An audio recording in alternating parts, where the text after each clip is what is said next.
parents, go ahead and tuck the kids in. PG time is over. Hello, everybody, and welcome to Everything Paranormal Podcast Show 2021, episode 17 for the year 2021.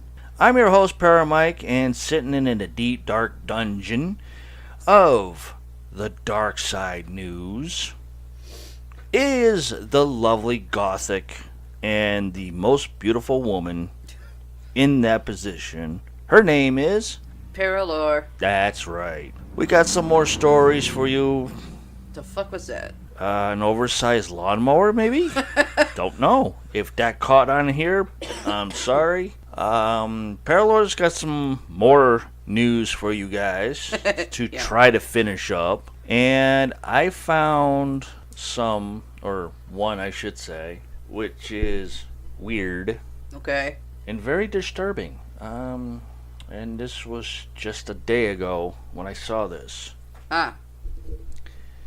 So it's kind of creepy and kind of disturbing, and I think this person's really sick in the head. So that's going to be there, and then we're going to jump back into more urban legends that we haven't been able to finish. Excuse me, sorry. So what happens when you drink your first cup of coffee and you end up having coffee burps? 2 shots, he stumbled. That's because my mouth is not fully awake yet. It takes 2 cups of coffee just to wake my mouth and the rest of me up. So, where is it? What the heck? Alright, you go do what you gotta do, and okay. I gotta figure this goofy thing out. Okay. We're going to first email of today. I'm gonna read about modern ghost towns that are frozen in time. I know I just heard, what the hell does that mean? Okay. Abandoned settlements where no one lives. Born from big ambitions, these modern day towns are now eerily lifeless landmarks, built to accommodate booming populations before misfortune or misjudgment rendered them obsolete. From hundreds of abandoned chateaus to UFO-shaped holiday homes that fail to find buyers. Let's see. Our next one is, oh god, I'm going to end up butchering this. Sanatorio de Abona, Tenerife, Spain. The Spanish island of Tenerife is loved for its rugged oh, that's real nice. Volcanic landscape, black and white sand, beaches, and spectacular azar waters. They have pepper beaches? Holy crap. But the picturesque holiday resort also harbors a rather unique addition that very few people know about. And from looking at the picture, looks like something from a fucking movie set. Okay, here's some explanation on the Tenerife, Spain. Sanatorio de Abona can be found nestled on a scenic cliff. You got me at no. Scenic cliff face on the island's southeast coast. The sanatorium, okay, so it's a sanatorium, was designed in 1943 by the Spanish architect Jose Enrique Murillo Regalado after an outbreak of leprosy. Oh, that's real nice. Looked set to take over the country. At the time, many believed that isolating in a hot, dry climate was the best way to cure people of the progressive bacterial infection. So Tenerife was the perfect place to create purpose-built colonies where the sick could quarantine to get together. Named Sanatorio de Abona, the small town was set to be made up of 40 buildings, including a church, a crematorium, a hospital, and various types of accommodation. Not a tourist attraction. Surprising. Yet, by 1945, a new antibiotic proved effective against the symptoms of leprosy. Leprosy, syphilis, gonorrhea. The clap.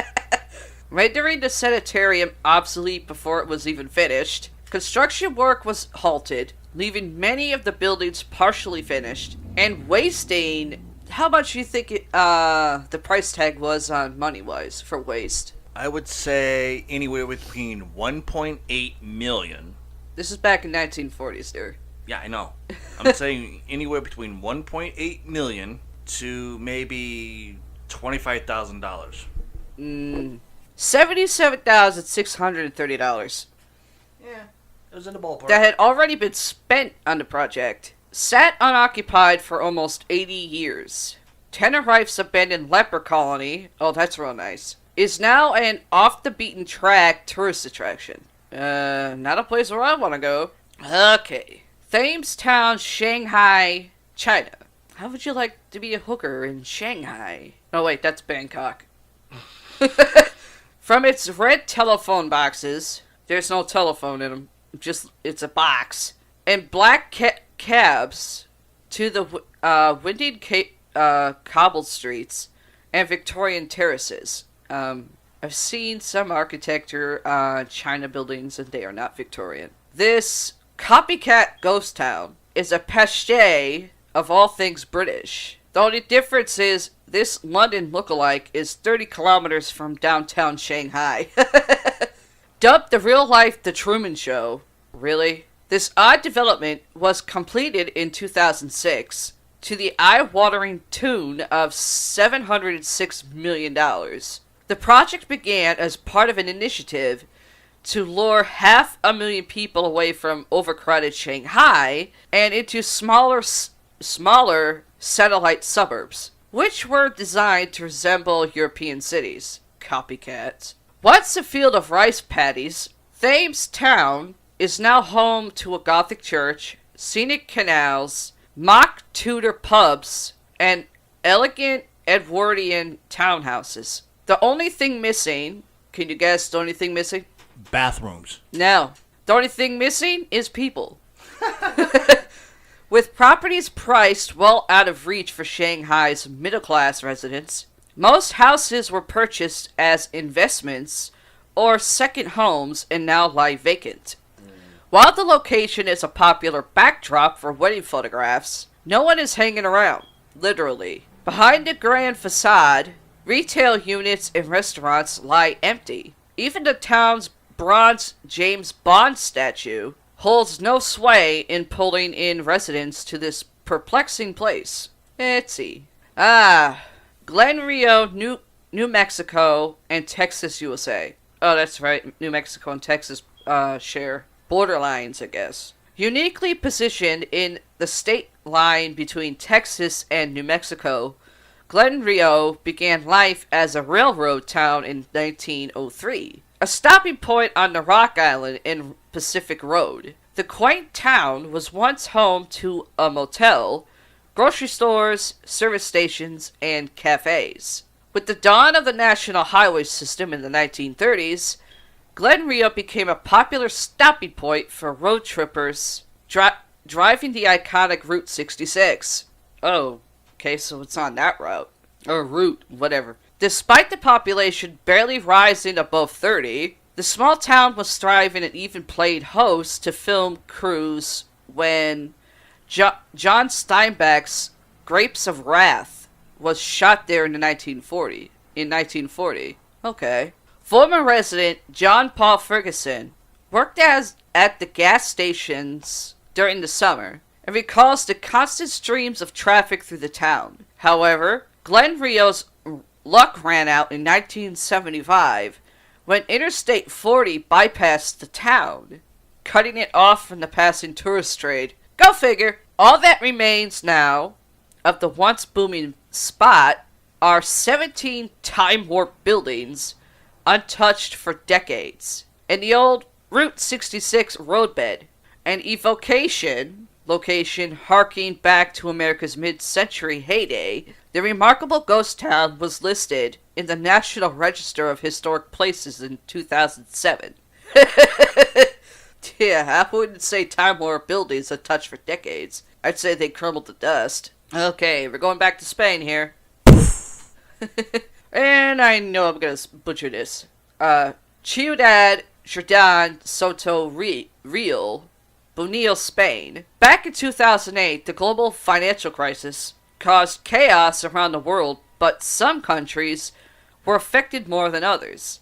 Spain's housing market all but collapsed, leaving many developers bankrupt and significant housing projects across the country incomplete. Some 12 years later, and one of the country's largest developments, Ciudad Jardín Soto Real, still sits unfinished.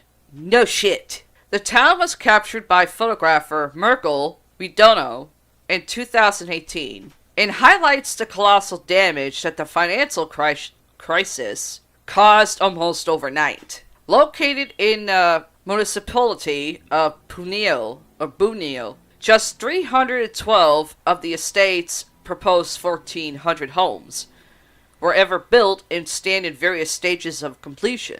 The development was abandoned in the summer of 2008 when the construction company behind the project, Bartinza Fadiza, entered into voluntary liquidation. The site sits behind a high security fence, but over the years, thieves, go figure, have stripped the development of its valuables, from copper wiring to bricks, and even the manhole covers of the estate's roads. How boring are you? How bored are you to take bricks off buildings and manhole covers? Yet, due to its semi-remote location, many have forgotten that Ciudad Jardín Soto Real even exists. Sadly, Ciudad Jardín Soto Real is just one of the many similar development projects across Spain that have been left to decay. By capturing the estate in its current state, Redondo, that's what I just said, hopes to encourage the Spanish government to put the properties to good use. I highly doubt it. In 2018, he told Wired, "We could do a lot of things with these abandoned projects. People are being kicked out of their homes in every major city because they can't afford them. We have a lot of people who need homes." That's actually a decent thing to actually do. Okay, now we're going to Pripyat, Ukraine. I know I butchered it. Sue me.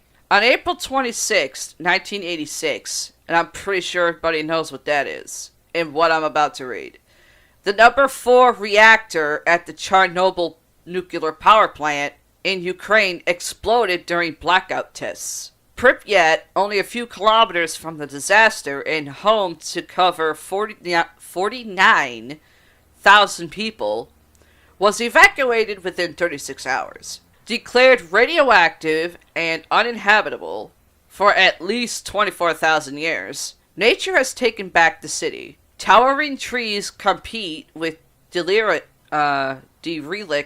apartment blocks, breaking up the concrete of the once bustling pathways and roads. Despite being one of the world's most inhospitable cities, the landscape has proved fertile ground for Mother Nature to take hold. Residents here fled as soon as possible, taking only the essentials with them. Belongings are still strewn inside residential homes and public buildings. In this classroom, which I'm looking at, notebooks and stationery litter the desks, with the last lesson's notes still visible on the blackboard. A reminder of the city's carefree heyday, Pripyat Amusement Park's yellow Ferris wheel now stands in stark contrast with its overgrown surroundings. In the heart of the exclusion zone, oh, that's real nice to call a certain area, it's unlikely that life here will ever return to normal. However, that hasn't kept curious tourists out, with tens of thousands visiting the tragic region every year. Yeah, they just turned it into a fucking tourist attraction. Now we're back in United States. Centralia, Pennsylvania, where we live right now. Once home to thousands, this Pennsylvania mining town's population upped and left following a bizarre fire that began in 1962 and still rages on today, more than 55 years later. Okay. The blaze began the day before Labor Day. In a strange series of events, the fire was intentionally set in order to burn out an old landfill beneath the town. I think Omar Gosh went down here because I remember one of his YouTube videos saying that the ground he was walking on felt hot. I think he was with CJ Faison, but I could be wrong. However, the site was connected to a system of disused coal mining tunnels, and the inferno quickly spiraled out of control. Well, no shit. Here, I'm looking at a photo of it. A crack along the town's deserted Highway 61 still billows out sulfurous gases. The blaze spewed toxic fumes into the atmosphere, and over the years, the ground beneath the borough reached over 900 degrees in some locations. How is that even a fucking temperature? That's hot as shit. With gas pouring into basements and sinkholes suddenly opening up, a $42 million relocation plan saw most of Centralia's residents up sticks and leave the poisonous district in the 1980s. Ding, ding, ding, ding, ding, ding, ding. As a mass exodus swept the toxic town, most of the homes were demolished. Single properties like the one I'm looking at, which makes for great radio, are a stark reminder of the town's former life. Still alight today, it's said that there's enough coal underground to fuel the blaze for a further 250 years. Okay, we're going back over to the pond and over the fucking ocean to Sanzai, Pod City, New TP, Taiwan. TP or Taipei? Taipei, maybe. I butchered it, I know. Designed as a seaside holiday resort for U.S. military officers and middle-class Taiwanese, this Shanzai Pod City is giving us all sorts of heebie-jeebies.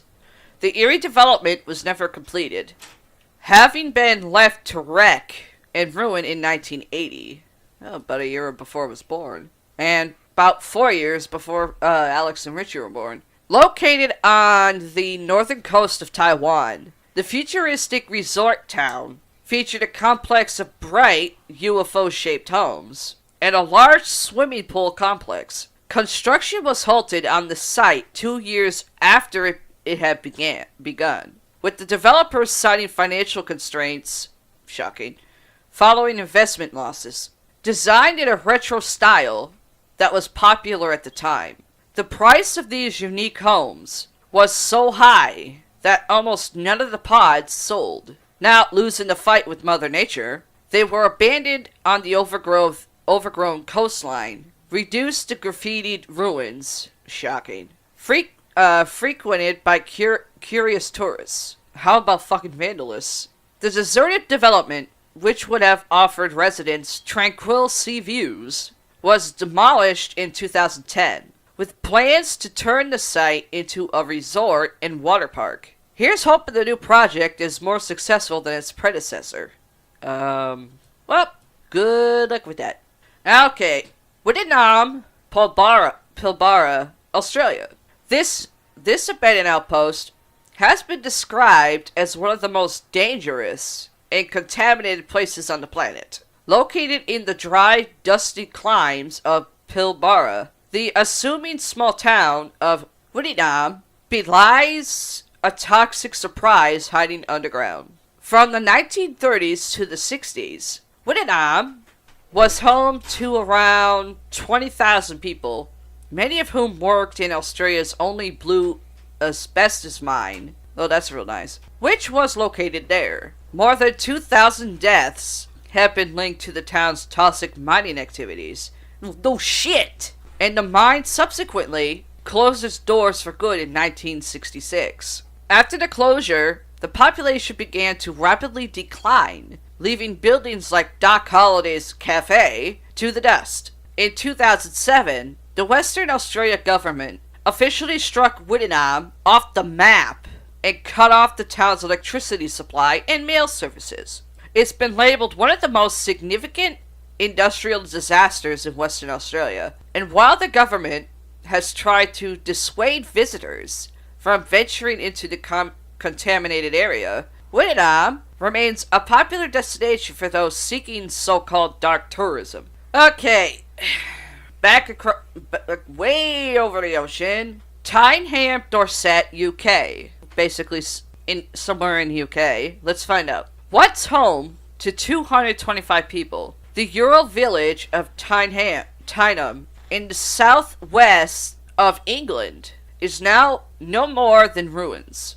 Its population deserted the town just before Christmas in 1943, though it wasn't exactly by choice.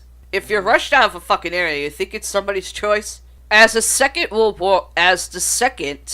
War raged on, the War Office requisitioned the town to use as a tank firing range prior to D-Day. Real nice. Residents were promised that they could return to their homes once the war was over. As they left, a note was pinned on the door of Tyneham's church that read, "Thank you for treating the village kindly." And I'm looking at a photo of the church, and yeah, they really treated it kindly. And that's why you don't believe anybody that works in government that they could return back to where they were. And I learned that shit in fucking history in high school. Surprised that I stayed up for that lesson. But, like I said before, my psychology, parapsychology, and paranormal teacher was also my history teacher, who decided to put paranormal stuff in history just to get me to stay awake. But it worked. However, Tyneham's residents never did return. Decades later, the village's manor house is a relic of its former self, and the post office, rectory, and cottages stand roofless and crumbling. While the evacuation was intended to be temporary, the army placed compulsory purchase order on the land in 1948 and has retained it for military use ever since. Like I said, with its eerie abandoned spaces, the strange beauty of Tyneham's ruins was fascinated passing walkers for decades. Passing walkers mean people who walk by there. We can only imagine the gorgeous sea views that former residents once enjoyed from this dilapidated farmhouse, or from a dilapidated farmhouse. In late 2019, parts of the village were closed to the public after a Ministry of Defense found 7 of the buildings to be unsafe. Now its fate hangs in the balance. Well, no shit is found unsafe, because you kept fucking people out from going back home. Now we're going back to the U.S. New Hydra, California, nestled in a arid canyon in San Benito County, California. The town of New Hydra was a relatively recent relic of days gone by. A collection of rickety steel buildings is all that remains of the former mining settlement, which was abandoned in the 1970s. Built to serve the New Hydra mercury mine, which opened in 1854, the town flourished as around 300 workers moved to the area, with a school, post office, and residential homes built on the previously vacant scrubland. However, when mining came to a halt in 1972, the town's livelihood was stripped away, and its last residents relocated to more prosperous parts. Now reduced to a desolate ghost town, over 100 structures still remain on the deserted site. Over the years, fears of mercury contamination have plagued the ghost town, and in 2011, the Government Protection Agency added New Hydra to its Superfund list of populated locations. Ain't that interesting? A yellow posted sign warns trespassers away from this abandoned clapboard home, or abandoned clapboard homes. However, we have a feeling that swathes of visitors are no longer a problem in New Hydra. Back across the pond and over the ocean, Krakow, Matra, Italy, where my biological father's from, and some other of my relatives. Situated in the southern Italian province of Matra, in one of the world's most beautiful countries, Krakow must be among the unluckiest villages in the world. After decades of bearing the brunt of Mother Nature, the town was finally abandoned in 1980. The hilltop village has been occupied since the 10th century BC, and at its height in 1881. The population exceeded 2,000 residents. However, 1963 signaled the start of a downward spiral with a landslide that saw inhabitants move to a neighboring valley. The situation worsened in 1972, when flood struck, and a subsequent earthquake in 1980 proved the final nail in the coffin for this historic town. Inside the remaining buildings, signs of domesticity remain, with a hearth and bed frames still visible in dilapidated houses. These days, Krakow is blocked off for safety reasons. However, guided tours are now available for curious tourists. Guided tours mean you sit in a bus or something and you look at it from a distance. You don't go anywhere near it. Thanks to its dramatic landscape, the town has also been used as a backdrop for some of Hollywood's biggest blockbusters, including The Passion of the Christ and Quantum of Solace. Decades later, Krakow's mystical charm still endures. Inside the St. Nicola Church, vaulted columns hint at the former grandeur of this historic settlement. Okay, now we're going over to Turkey. Burj Al Babas, Bolu Province. Yes, Blue, but it's spelled B-O-L-U, not B-O-L-O. Nestled in a rural mountainous spot, halfway between Istanbul and Ankara, this modern abandoned ghost town is a surreal sight to behold. Hundreds of mini chateaus, in various stages of completion, stand in a deathly silent valley after funding for the project dried up. Construction of the Burj Al Babas development in Turkey began in 2014, led by the Sakrat Group. 587 chateaus have been finished. However, following the collapse of the Turkish economy in 2018, the company declared bankruptcy and the project was brought to a standstill. Once complete, the complex was intended to accommodate 732 villas, a shopping center, a cinema, restaurants, and fitness facilities, worth between $400,000 and $500,000. The identical 3-story castle-like dream homes, which I'm looking at, which look like something from the pages of Cinderella, feature turrets, and not that turrets, dear, and elaborate circular balconies. The abandoned construction site could still be seen just beyond the boundary of the $200 million estate. Jesus fucking Christ. However, in a recent turn of events, having managed to write off half of their debt, the Sakrat Group's deputy chairman, Mazar, I'm butchering it, Yurdelin, now hopes the project will finally be completed in 2021, this year, according to the Hurriyet Daily News. Here's hoping this fairy tale development has a happy ending after all. Good luck completing that shit 2021 right now. Okay, believe you're going to Russia for this one, this next one. Skranda 1, that's the number 1, Soviet town, Ranki Parish, Latvia. Located 93 miles west of Riga, lies the sleepy Latvian town of Skranda, made up of farms, take a drink of stubble, fields, and quaint hamlets. Not Shakespeare Hamlet, but you get the idea. The region also harbors a rather spooky secret. Let's find out. Known as Skranda 1, is former Soviet metropolis. This former Soviet metropolis stand derelict in the middle of the countryside. In its prime, the Clandestine city housed more than 5,000 people, but now serves as an eerie reminder of Latvia's turbulent history. The communist-era city was constructed in the 1960s and featured 10 brutalist apartment blocks, a supermarket, gymnasium, school, and even a nightclub. Pretty sure all of you listening can figure out what nightclub that means. I prefer the ones for the LGBTQ communities myself. Better to work in. The site also boasted a network of underground bunkers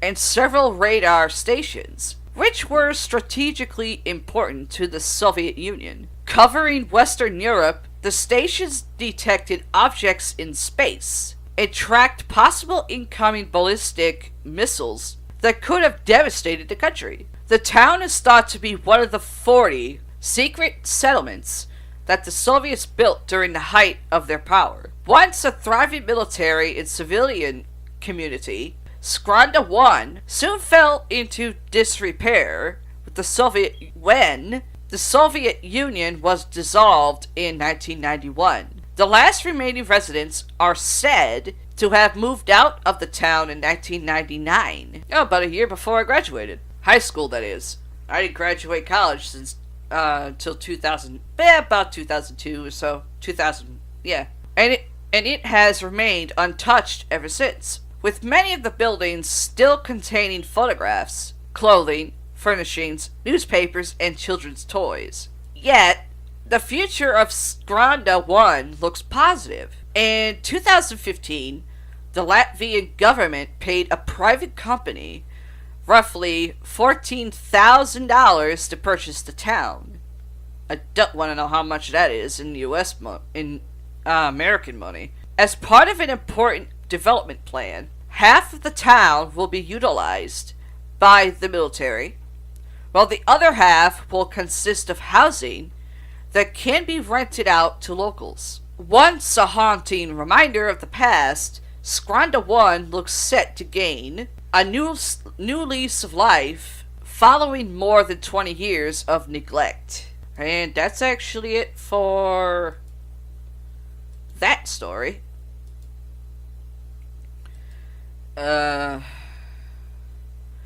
next story.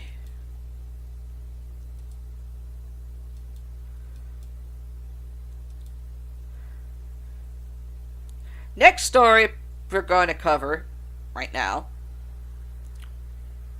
soon as I get rid of all these stupid ads. If you're like me who don't like ads when you're trying to look something up or surf the internet, probably like me, you don't want to say it. Next news story is a giant squid that washed ashore in South Africa is a rare glimpse of a deep sea creature. Let's find out about the squid, shall we? Giant squids are fantastical creatures that live in the crushing depths of the ocean and are rarely seen except in adventure books. But this winter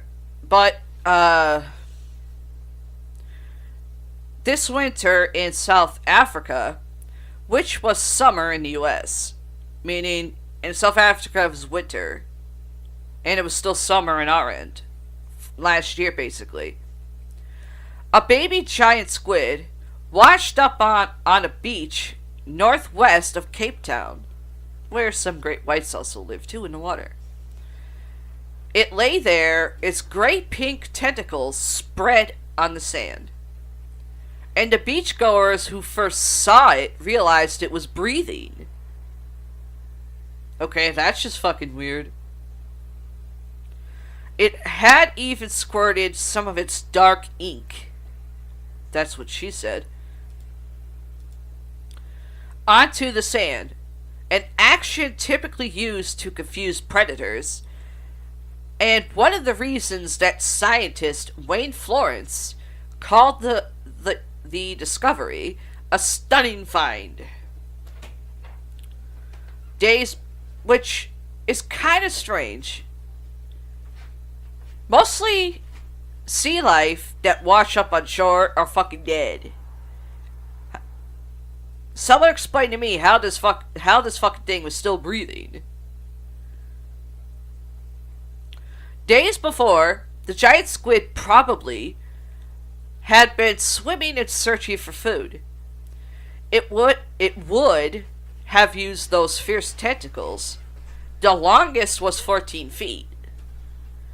To latch onto its prey and pull it closer to its beak-like mouth. The animal died before it could be brought to the nearby Iziko South African Museum, where Florence works. The museum has about 20 giant squid specimens, including one that is twice as long as the new arrival. Most of the others were collected after being caught in fishing boats' nets, making the recent undamaged find special. Go away, you stupid ad. Trying to read something here for my listeners. Again, if there's anybody even listening. The youngster was probably 1 or 2 years old. Giant squids tend to have short lives, lasting about 5 years, Florence said. While tissue samples from the latest discovery are being analyzed, scientists from around the world may gather in South Africa for additional research once the CV pandemic restrictions are lifted. They and their African counterparts want to learn more about where giant squids hunt and what they eat. They eat fish. They hope that this fresh genetic material will help them determine whether there is one or more species of giant squid roaming the oceans. Research is difficult because the creatures live at depths that make them inaccessible. Giant squids are part of a larger class of animals called cephalopods, which dominated the seas between 542 million and 66 million years ago, a span of time covering the Plesiozic and Mesozoic eras. They were wildly adaptable survivors. Florence noted, he is an expert in marine invertebrates, sea creatures without backbones, meaning. I bet he is an expert. He primarily studies tiny ones called birozoans. During his career, he has identified 25 new bryozoan species. You would be amazed at how unusual microscopic animals at the opposite spectrum, here we go, fucking sci-fi, at the opposite spectrum of giant squid can be, he said. For now, the museum is keeping the baby giant squid in a facility where the temperature is 22 degrees below zero. In other words, that's colder than your refrigerator's freezer. Scientists may never determine why it died, but the lack of any visible injury remains. It didn't collide with trawlers or other fishing vessels. Maybe there was something wrong with it genetically. It was in impeccable condition for a stranded animal, Florence said. Even though the specimen may help advance scientific understanding, he would have rather seen it alive in the ocean. It is in the dark, murky depths where its mysteries are best studied, according to Florence. The opportunity to unlock more of the secrets to the biology of giant squids, he said will hopefully prevent future strandings. And that's it for that story. I'm gonna take a breather because I'm taking a sip of my drink and I'm gonna have a cigarette. But the next story, after Paramike reads a couple of his, we're going to talk about Mars. From ScienceAlert.com. Ooh. Incredible images reveal a mysteriously formed triple crater on Mars. I didn't even know that was possible. Huh? I didn't know that was possible. I didn't know either. That's Probably gonna be a good story. Probably NASA's land rover. Yeah, that's gonna be a good story. All right, we're gonna take a trip to Utah, or as I call it, Hat U backwards, because that's exactly what they are. We're going to Yellowstone National Park Cemetery. Okay. This was a day ago, and it's coming from MSN.com. Anybody who hears about Yellowstone Park, they're thinking about the big ass geyser. Yeah, Geyser, not a cemetery. Yeah, I didn't know there was a cemetery in Yellowstone National Park, but it says here, man dug in Yellowstone Cemetery while searching for forest fin treasure. Forest what? Forest fin treasure. Fin as in dorsal fin? Fin as in F-E-N-N. Okay. That's a new one. A Utah man who dug in Yellowstone National Park while looking for a buried treasure that captivated thousands pleaded guilty this week and faces possible jail time. Ha!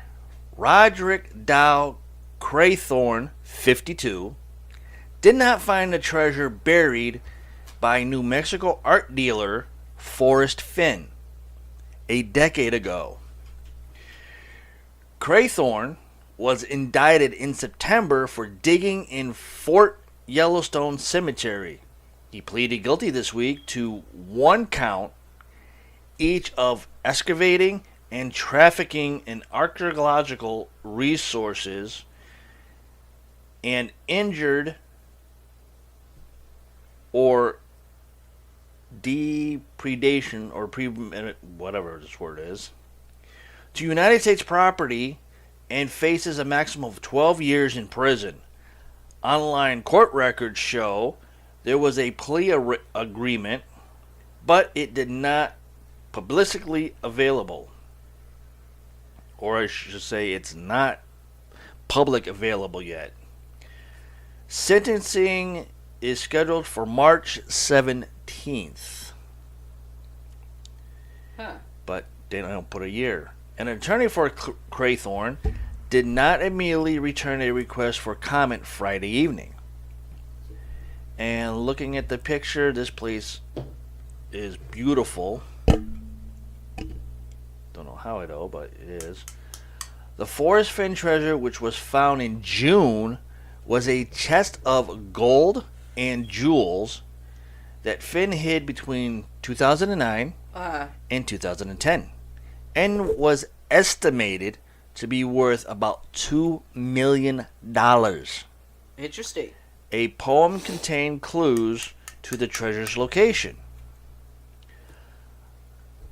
No, everybody, I'm Go not. away. I don't have a cold or anything. It's not CV either. I got my allergies are kicking in today.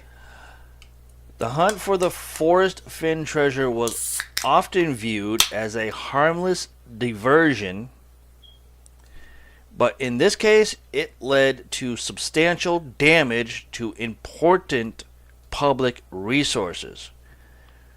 Mark Kay, U.S. Attorney for the District of Wyoming, said in a statement Tuesday, the defendant let his quest for discovery override respect for the law, Kay said. Or Mr. Kay said.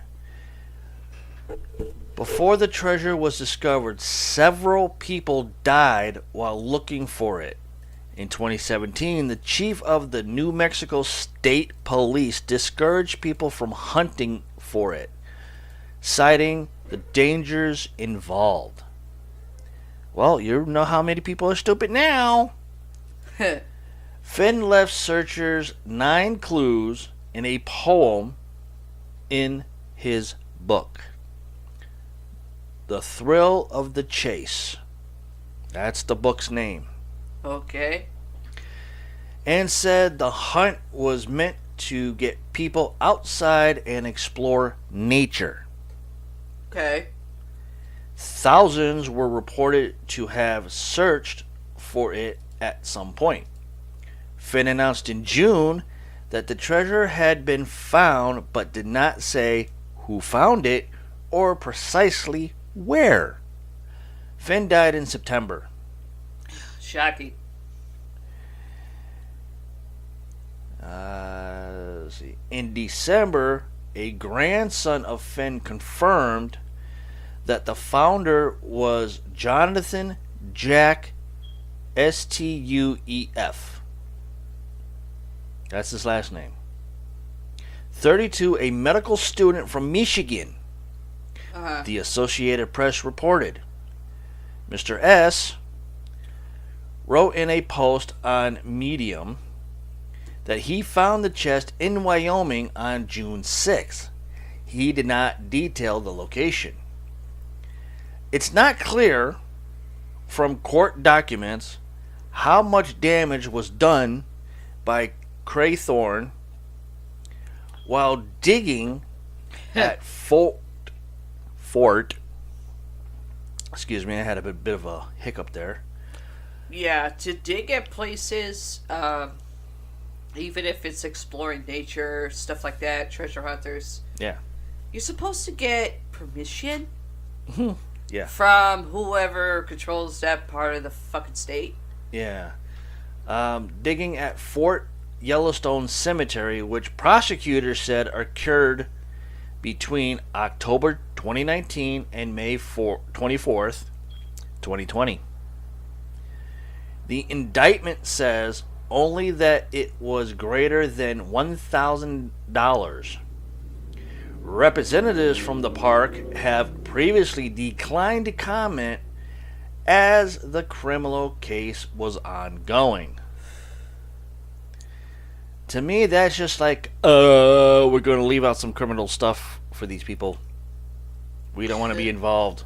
It's your fucking park, you morons. Well, they probably knew about the cemetery being there, probably because of residents burying their family there. That it was like ancient land. Well, yeah, I can understand that, but The way that's sounding is like the fucker was a grave robber.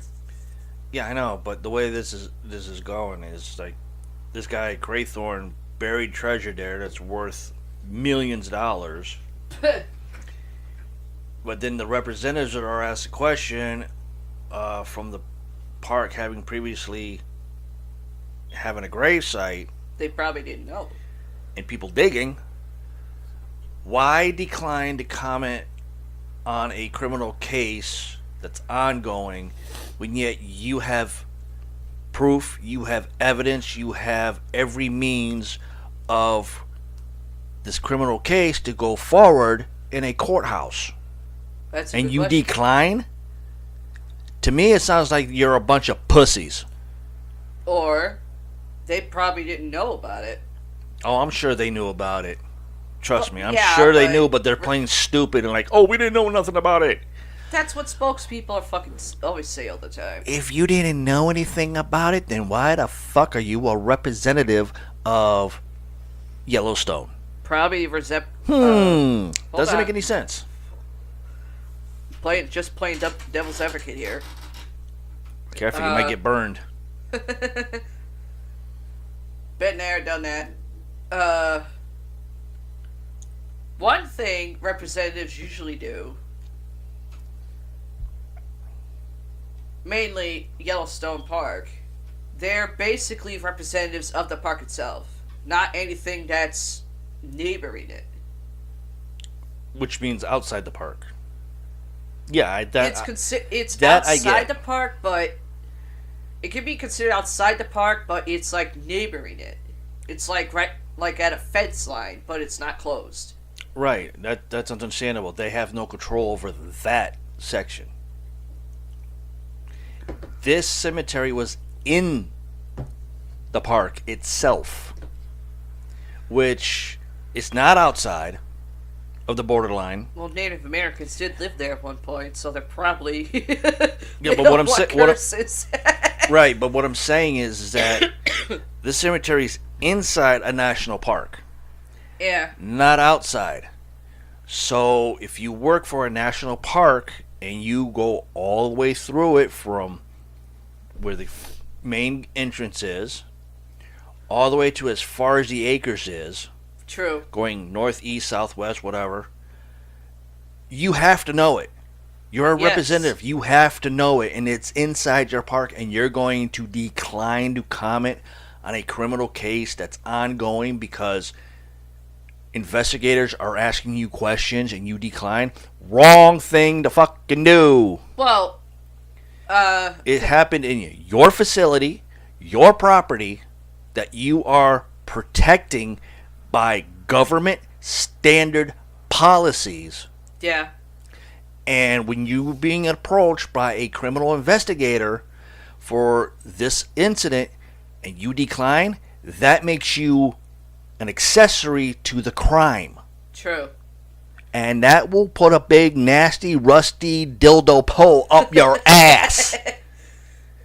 Well, You have to give information. That is your job. You have to tell the evidence that you have found to the person that is in charge of this criminal case for the courts, so the courts get more information. You decline it, makes you an accessory, which, like I said, will give you a big, rusty, nasty dildo pole up your ass.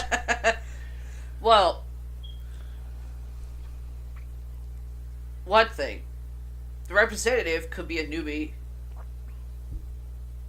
Come on. Newbie representatives, they don't really know much on the history. For comparison, when Ghost Adventures went to, place in California, Sacramento, Okay. they were trying to get the history on the place, and the tour guide wasn't saying the fucking word. Yeah, I remember that. She did Yeah, not that want to was, say anything. It took an actual tour guide that actually had history on it, on the entire town.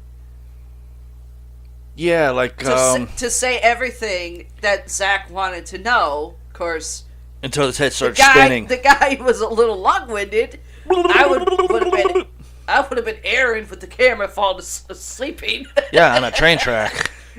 Just like the other guy from the other building there that they investigated, too, was also long-winded, and he had a book. Oh god, he's a moron.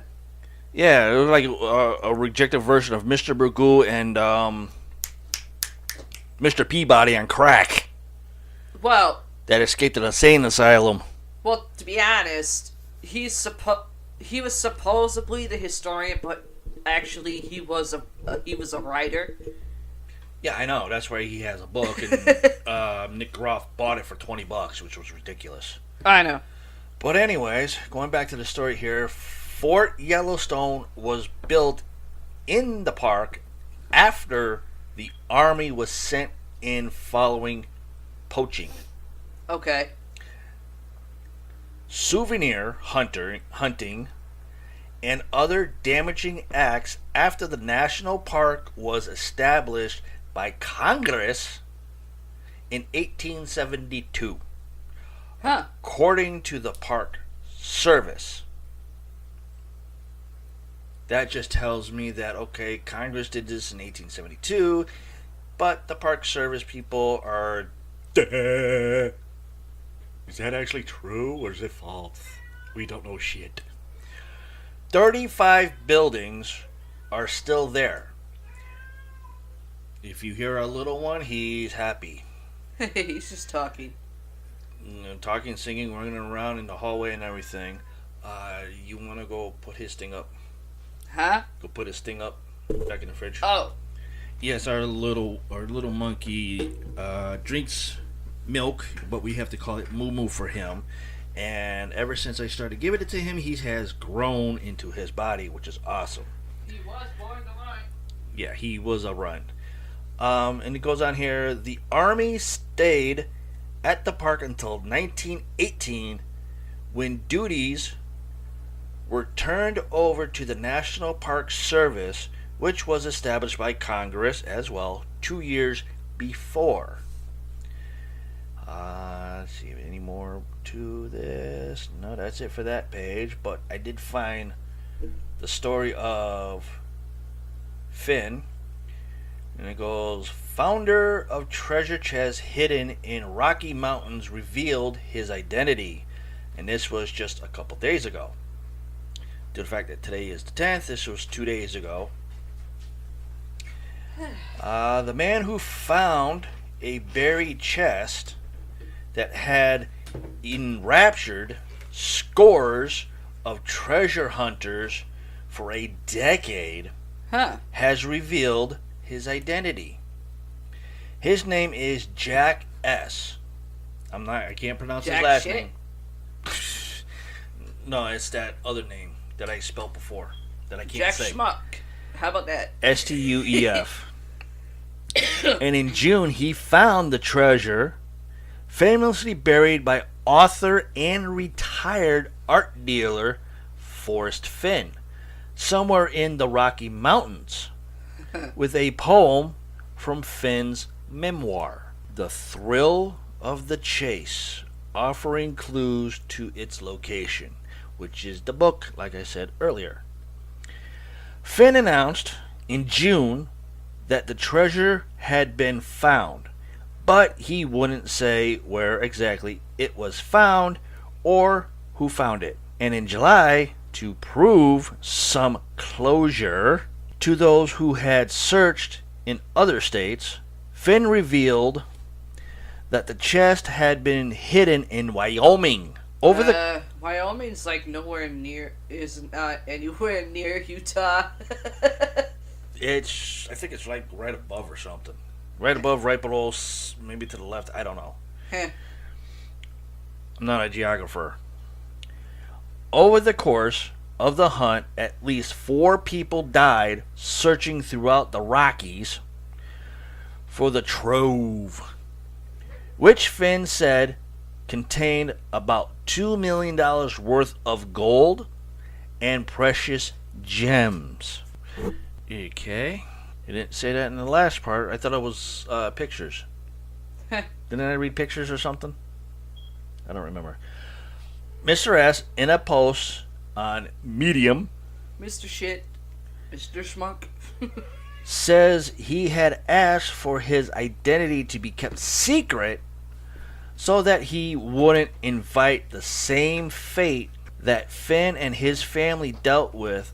Edmund Fervent, I don't know, Fervent. Treasure hunters.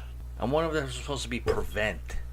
Well, here's a comparison. Maybe somebody fucked up.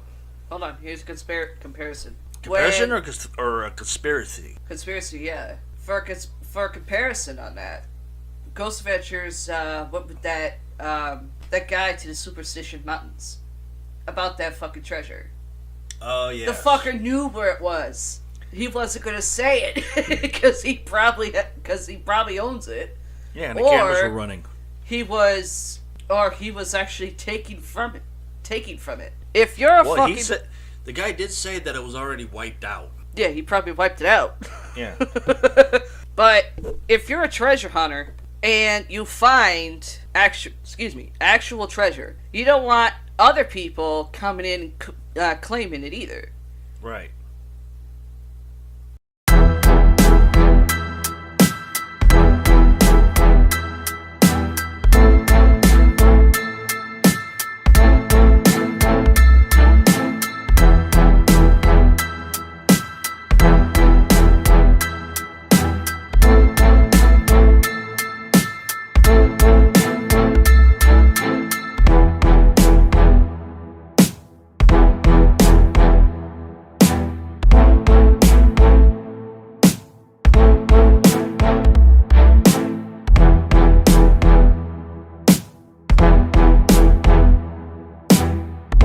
that's probably why this guy, Mr. Shit, who I'm going to pronounce it my way, Mr. Shit, doesn't want other people going in and finding anything else. Right. That's an understandable thing. But then it goes on here and says, for the past 6 months, I have remained anonymous. Not because I have anything to hide. Bullshit. Sure you don't. But because Forrest and his family endured stalkers, death threats, home invasions, Yeah. frivolous lawsuits, and a potential kidnapping. Oh, wonderful. All at the hands of people with delusions related to his treasure. I don't want those things to happen to me and my family, S wrote. Understood. Now this is funny that there's a Twitter thing up here Okay. from Jack S. Jack Shit. And this was December 7th, 2020. And it goes, replying to at STUEF. I found the Finn treasure. There's a little thing underneath the picture of an old guy and some yuts with some bad taste in a shirt with a box that looks like something from Egypt. Okay. And let's see, there's another one that says, here's my statement. Yada yada yada. Finn died in September at the age of 90. His family confirmed on Monday that it was Mr. S who found Finn's treasure. Some treasure seekers had believed the finding was a hoax. We congratulate Jack on finding and retrieving the treasure chest, and we hope that this confirmation will help to dispel the conjectures, whatever. Yeah. Conspiratorial nonsense and refusals to accept the truth, wrote Finn's grandson, Shiloh Forrest Old. Okay. What a name! Grandson of Finn. Mr. S, who Outside Magazine reports is a 32-year-old medical student from Michigan, says a lawsuit forced him to give up his anonymity. Uh-huh. A Chicago attorney named Barbara Anderson filed a lawsuit against Finn and the then unnamed founder in U.S. District Court in Santa Fe, New Mexico. In June, after the treasure was reported found, she urges, and she puts this in quotations, that after she had spent several years painstakingly deciphering Mr. Finn's poem and scouting out the general location of the treasure, someone hacked her cell phone and stole priority information that led them to the trove, the New York Times reported. So let's see. She files a lawsuit against this gentleman that found the treasure in Wyoming. Uh-huh. The lawsuit's been filed in Santa Fe, New Mexico, or Mexico. But yet this bitch was doing the same shit. I don't know. This possible district... possible ancestor relatives to whoever. No, but it's funny how she's for several years painstakingly deciphering Mr. Finn's poem and scouting out the general location of the treasure. She was doing the same goddamn thing that other fucking idiots were doing. What the fuck is wrong with this bitch? She's probably trying to say she knew where it was the whole time and it's hers.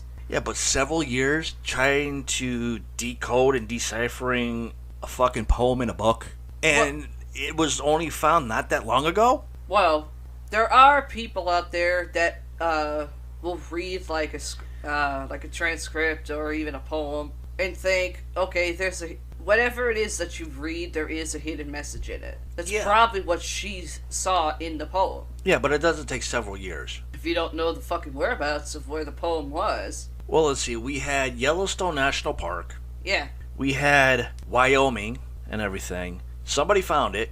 Yeah. In Wyoming. One person or a couple of people, or God knows how many, vandalized Yellowstone Cemetery Yeah. in a national park. People died.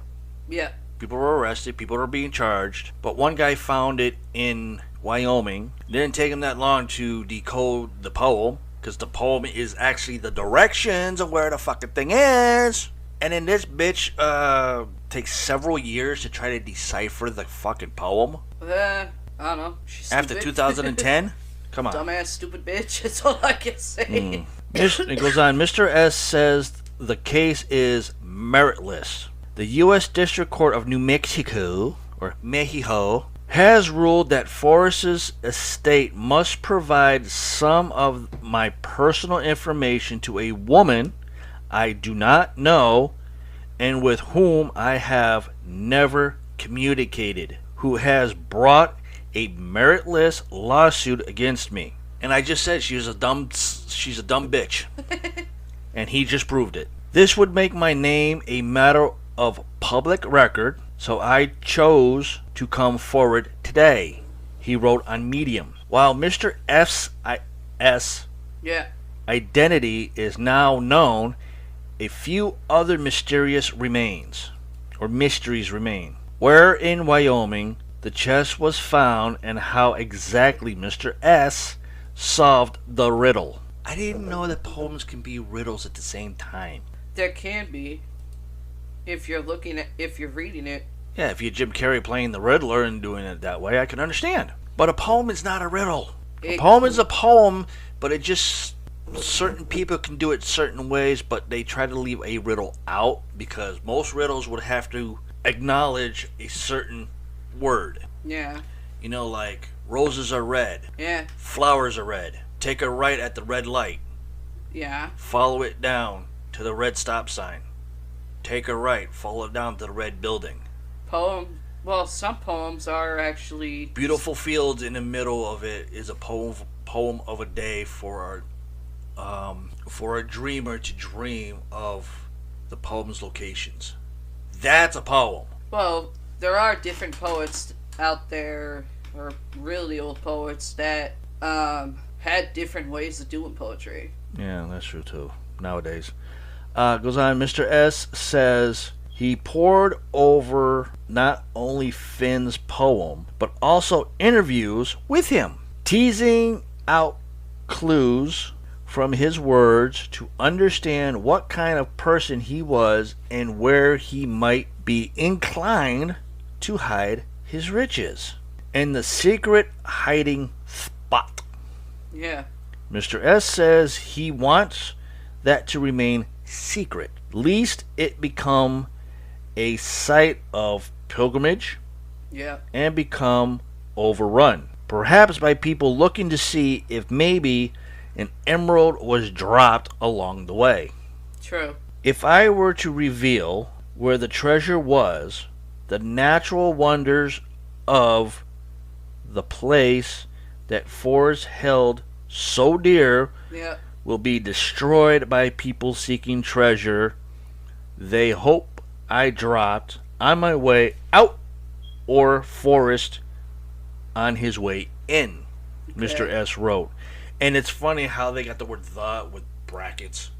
Oh, of course. Getting to the wilderness location where the chest is not dangerous. That doesn't make any sense. In the conversational sense of the word. But it very quickly can be when people do not take basic precautions or go out in the wrong conditions. It is not an appropriate place to become a tourist attraction. The treasure is now in a secure location in New Mexico, or in this case, Mexico. But Mr. S plans to sell it. He says he has medical school loans to pay off. Really, Dick Tracy? I think everybody has a lot of stuff to pay off. So that's that one. Go figure. Give you a breather. People are fucking stupid when they go treasure hunting. I'd rather go ghost hunting. That's my fucking treasure right there. Go ghost hunting. If you think about it, sometimes with treasure hunting you deal with ghosts. Well, that's only if there was like a town or a city that used to be there where this treasure was buried. I can understand, but there was nothing. Just open fucking field. I'd rather go to a haunted building and hunt ghosts. That's my treasure right there. Done. Okay. On to credible images revealing the mysteriously formed triple crater on Mars. Okay. In its 4.6 billion year long history, Mars has taken its fair share of punches from hurtling asteroids, and Kernian comets. Today, the surface of the red planet is covered in no less than 43,000 impact craters, larger than 5 kilometers. Some ancient regions have received more of a beating than others. In the ancient Martian highlands of Natchez Terra, a region heavily impacted roughly 4 billion years ago, astronomers have spotted a triple whammy crater made of 3 overlapping basins. This natural Venn diagram of depressions, which I'm looking at, which makes for great radio, is not as big as some other craters in Noches Terra, some of which can span nearly 140 kilometers, which is 87 miles, across, but the smallest crater of the lot is still an impressive 28 kilometers wide. That's just one of the ancient imprints. With a little overlap, the largest adds another 45 kilometers across, which, I'm looking at the thing, and to me it doesn't look like it's all that big. That's what she said. Whether the triple impact crater is due to one collision or more is hard to tell. Researchers say the impactor may have broken into 3 pieces before hitting the ground in close formation. But other examples of this shatter approach do not show such clear ridge definitions, nor are they so neatly overlapped. Double and triple impact craters are unusual to see, but they are not unheard of. We occasionally find them on Mars, and even on Earth, although not all of them are formed in the same way. No shit! How do you think they're gonna be formed? In 2015, for instance, astronomers noticed a similar triple crater in Elysium Planitia near the equator of Mars. At the time, the team surmised it could be due to an asteroid breaking up in the atmosphere, or it could be due to a smaller asteroid orbiting a larger binary pair. Somehow that don't make sense. In 2017, the Mars Reconsensus orbiter noticed an elongated, that's what she said, depression from 3 merged impact craters, which astronomers said probably came from 3 pieces flying in close formation. Some have also postulated that double craters are due to double asteroids composed of 2 or more rocky bodies in close contact or closely orbiting each other. Only about 2% of all asteroids are thought to form from 2 or more bodies like this, but that doesn't mean they can't sometimes collide with the planet and leave a scar. Another explanation can be coincidence. Reads a press release on the latest triple impact crater, this time from the European Space Agency. At different points in time, 3 separate impactors could have hit Mars' surface in the location of the photo I'm looking at, creating a neat superposition of craters completely by chance. Given how heavily bombarded this region of Mars once was, Experts say that's the likelier possibility, although it's hardly the more interesting one. If, on the other hand, this isn't due to 3 chance encounters, and the impactor really did break apart before hitting Mars, that tells us something important about this planet. 4 billion years ago, the atmosphere of Mars was likely a lot tougher to penetrate. That's what she said, that's what he said. Than it is now, and then implies warmth and wetness. That's what they both said.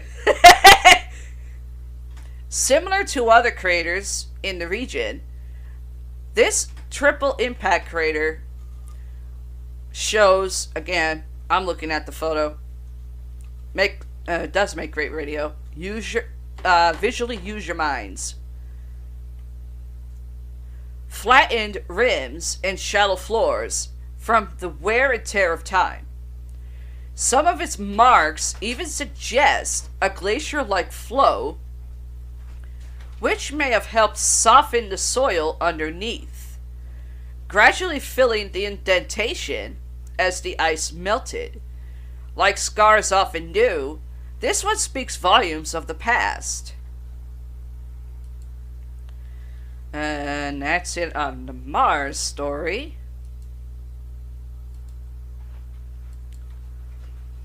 Hopefully this one comes in. Okay. This story from Inverse.com. Unusual teeth reveal a new species and a twist on evolution. 4 billion year looking at photos of 4 billion year ago seal skulls reveal a new species. Now, so often when we think of our animal friends, we take it for granted that their species is a fixed, unchanging thing. Your beloved pet dog is Canis familiaris.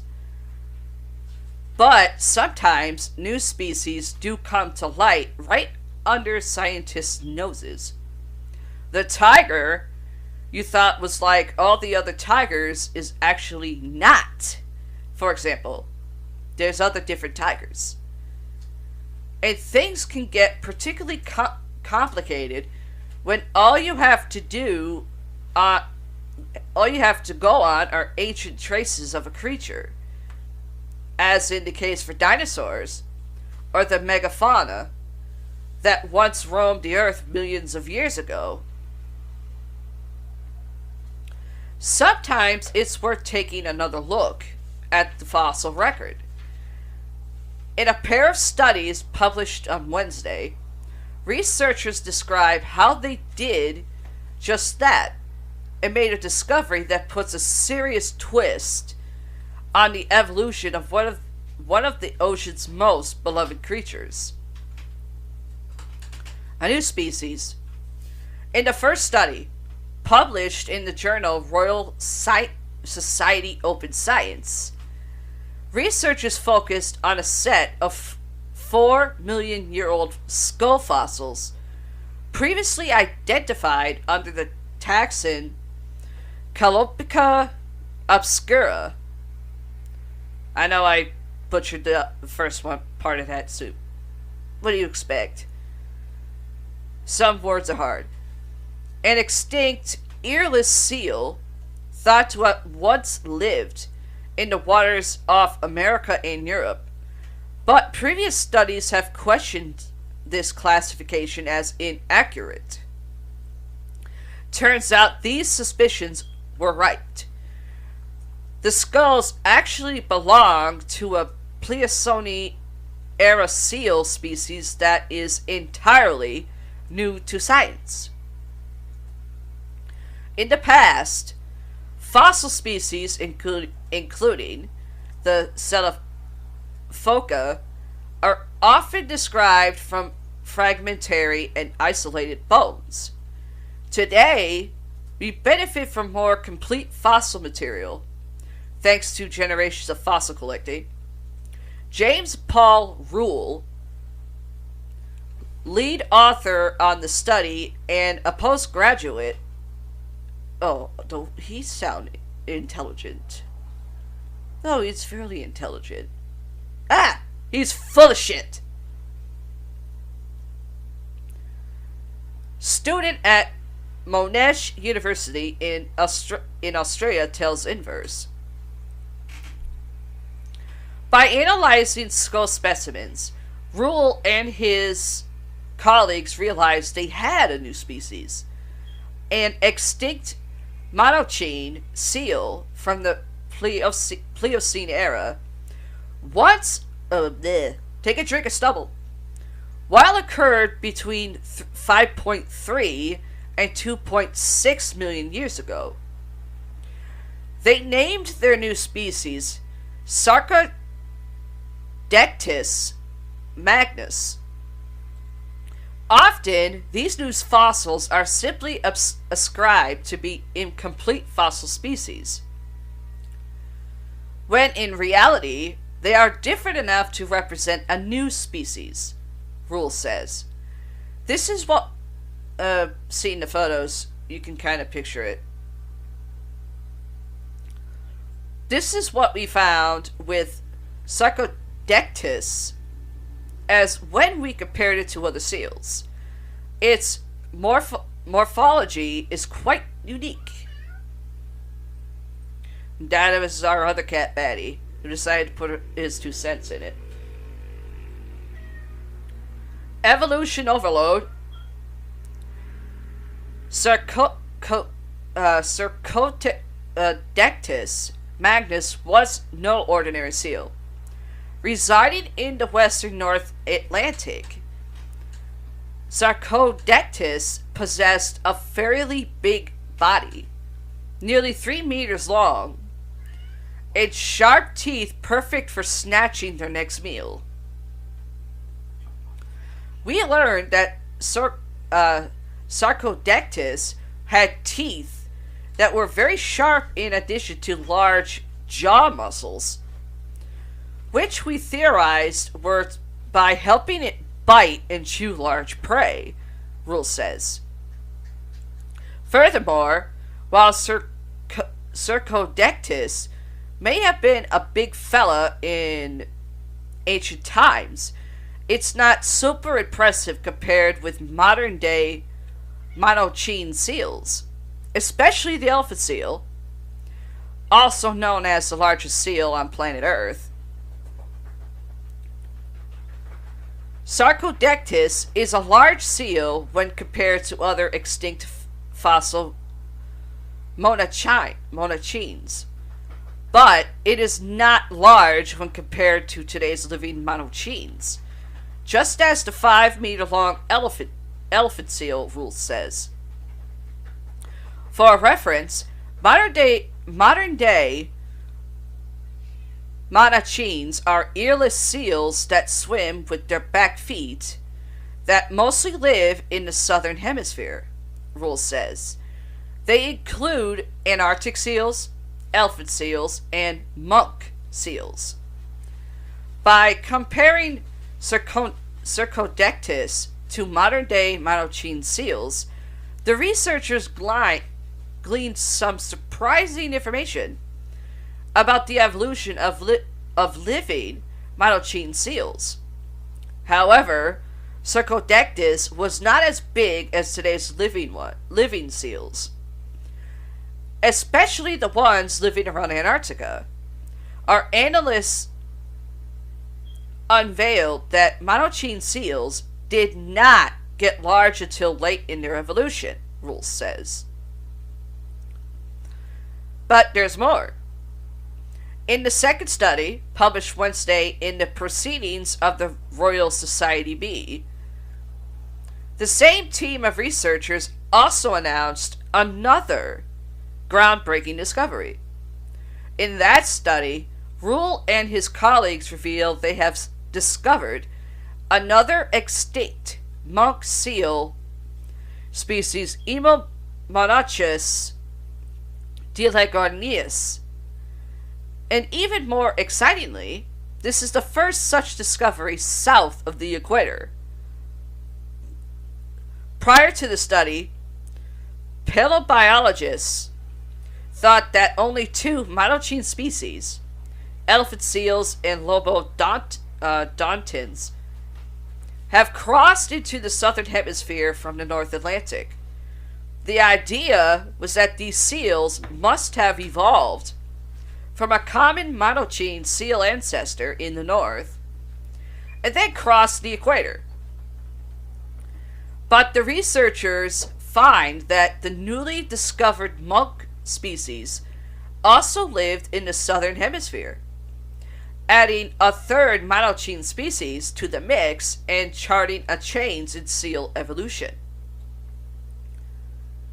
Instead of evolving in the North Atlantic, as previously thought, these true seals, phocids, may actually have originated in the southern hemisphere and then headed north, traversing the equator multiple times throughout history. These two discoveries reshape our understanding of seals' lineage. They also show that while fossils may be set in stone, our understanding of ancient species evolution is ever changing. Now, about to read you like the abstract. The abstract. Today, Miocene seals display the largest body size of pinnipeds.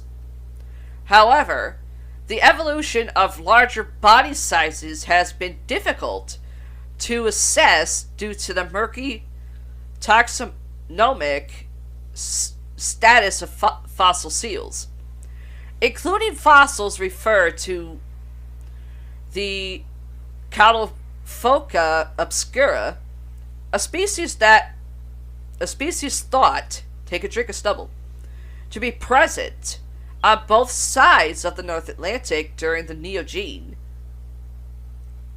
Several studies have recently called into question the taxonomic validity,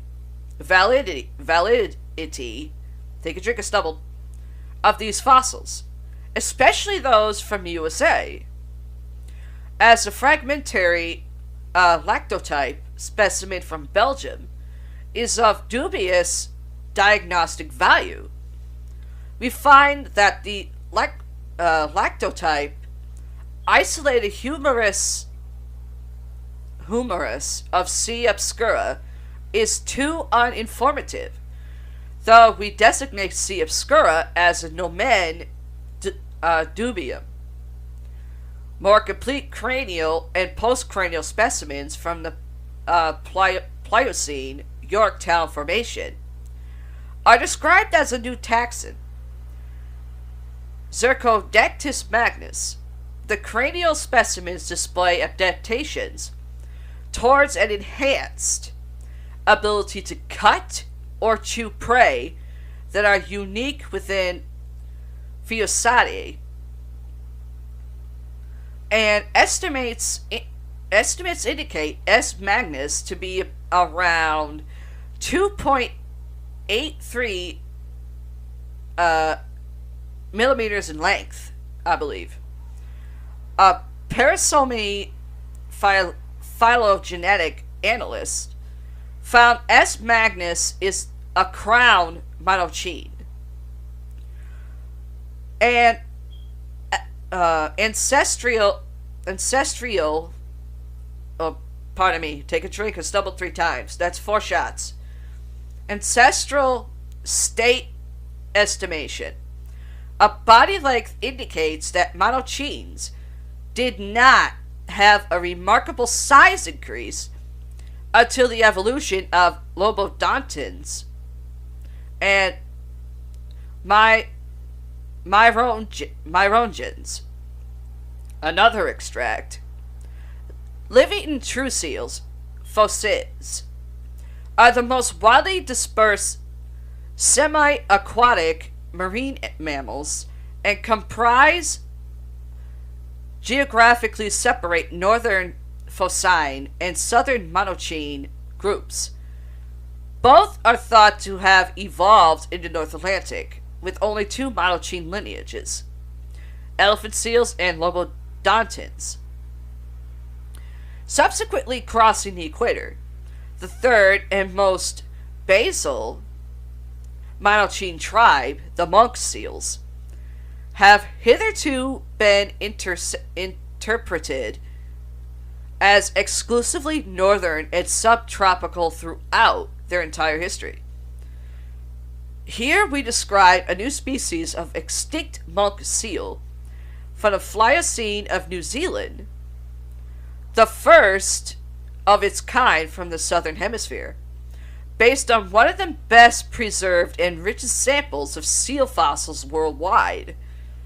This unanticipated discovery reveals that all three Monocene tribes once coexisted south of the equator, and forces a profound revision of their evolutionary history.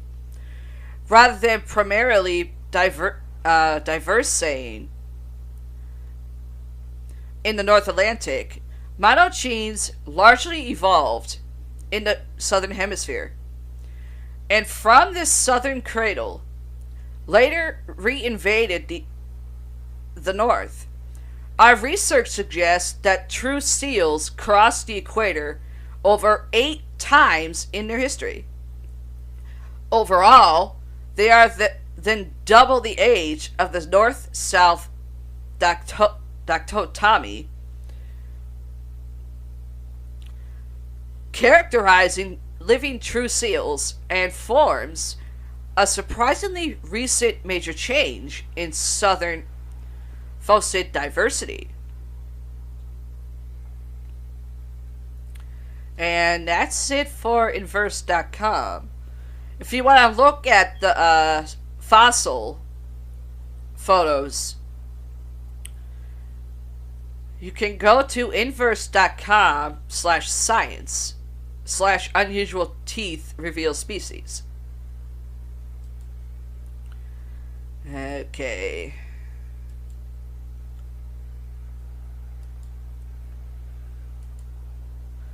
Once Paramike gets back into his computer, he's gonna do his other story. Then I'm gonna do some another story, which I have to double check here. Okay, I had to make sure I haven't already read it. But the next story coming up after Paramike does his own next story, we're going to be learning about the world's most eerie abandoned towns and cities. Let's see. Hopefully Paramike gets back here quickly.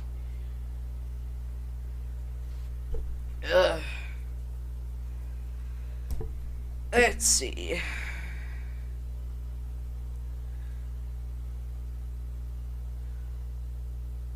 Let's see.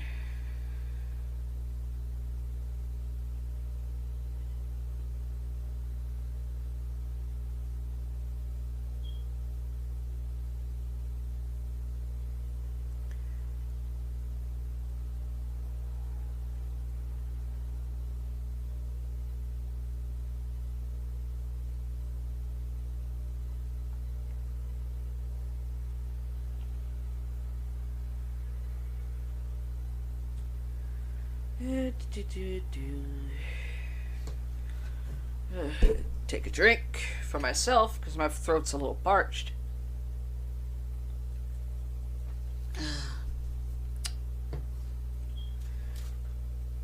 The next story, not mine, but Paramike's story. He hasn't mentioned he hasn't really mentioned much to me on it, but he did say it was disturbing.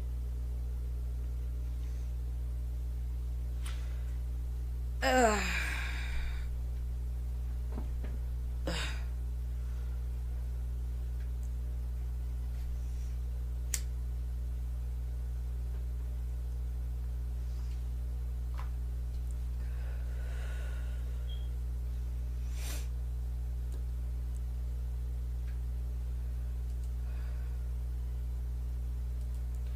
but as for my story, my news stories, we're slowly getting up to the recent ones that I sent to my email the other day, and a couple today. But trust me, I got a major shitload. Major shitload of them.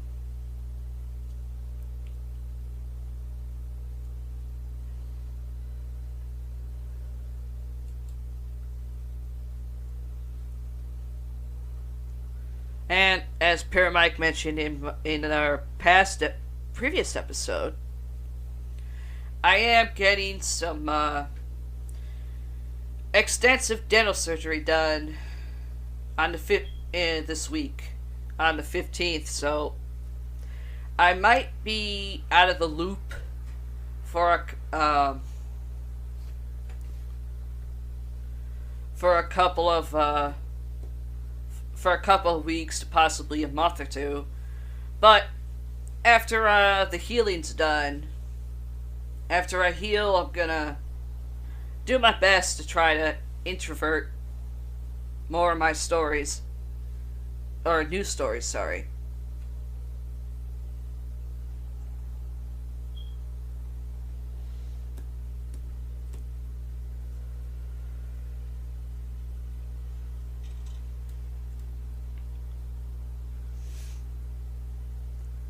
And yeah, I know. Me reading my previous stories, I know I sounded a little funny, but I do have allergies, so allergies today are acting up a little bit. I know some are probably thinking, well, she don't sound right. Trust me, bipolar depression's not something to fuck with. Especially with someone who has it in a severe sense.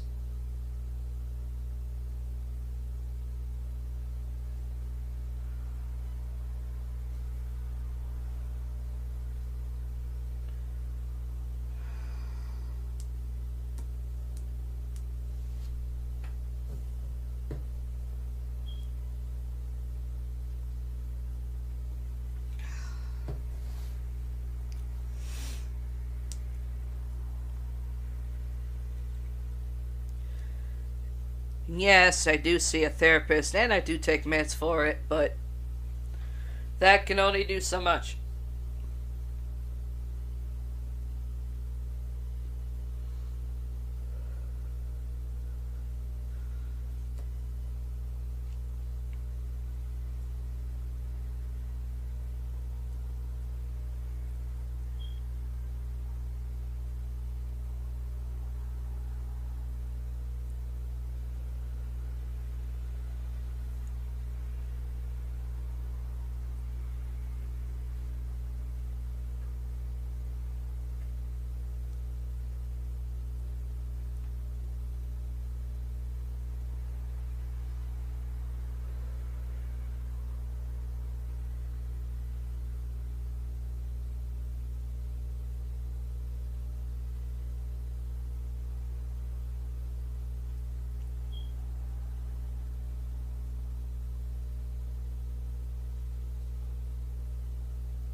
Okay, here's Paramike with his next story. Sorry about that, folks. My stomach is kind of falling out. Don't know why, though, but sorry. Okay. Well, you got your choice. Huh? I said you have a choice here. Okay. State trooper recalls Christmas Eve, UFO report, or do you believe in ghosts? Hang on. Oh, you can do Urban Legends. Well, I have one right now from Urban Legends, and I have two other ones. That's why I said you have a choice here. Okay. State trooper recalls Christmas Eve, UFO report, or do you believe in ghosts? About UFO. UFOs? Okie dokie. Just to laugh. Alright. This comes an hour ago. It says UFO report. An unclassified report on UFOs must be released in 180 days, thanks to the COVID-19 relief and spending bill. Right. Let's see. There was a $2.3 trillion COVID relief and government funding bill into law in December. So began the 180-day countdown to U.S. intelligence agencies to tell Congress what they know about UFOs. I wonder about Intelligence committees aren't really that intelligent. Oh, really? I'm just putting that out there. The Director of National Intelligence and the Secretary of Defense have a little less than 6 months now to provide the Congressional Intelligence and Armed Services Committees with an unclassified report about unidentified aerial phenomena, or in short terms, UAP. And I really don't know how half of this has to deal with UFOs reports. Well, intelligence committees, supposedly, they deal with UFO material. Well, I know that, but it just seems kind of strange in how they're doing this for this pandemic, which is... Well, once you read that, I got a little ridiculous. George Carlin tidbit in my head.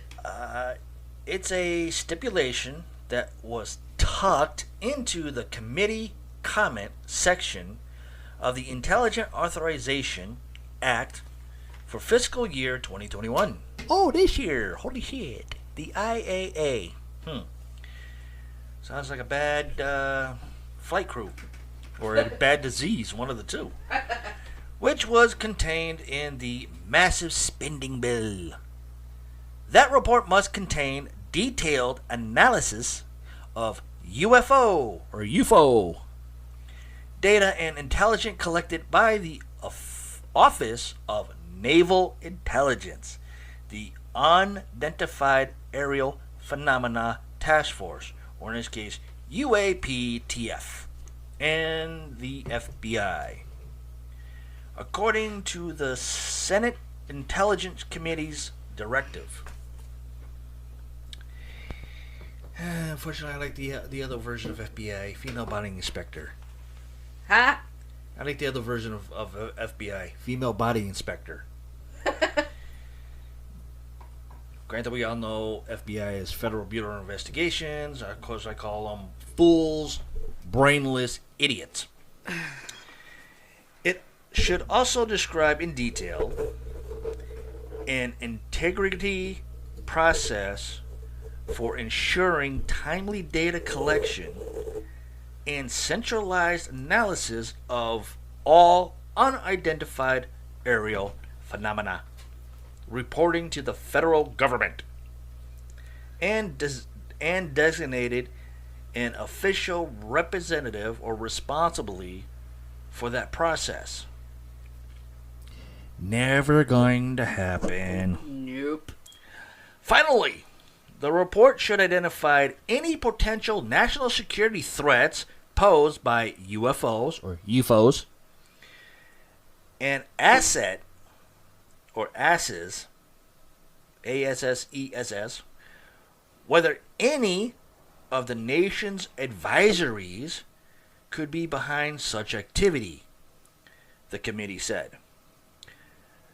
The submitted report should be unclassified, the committee said, though it can contain a classified annex.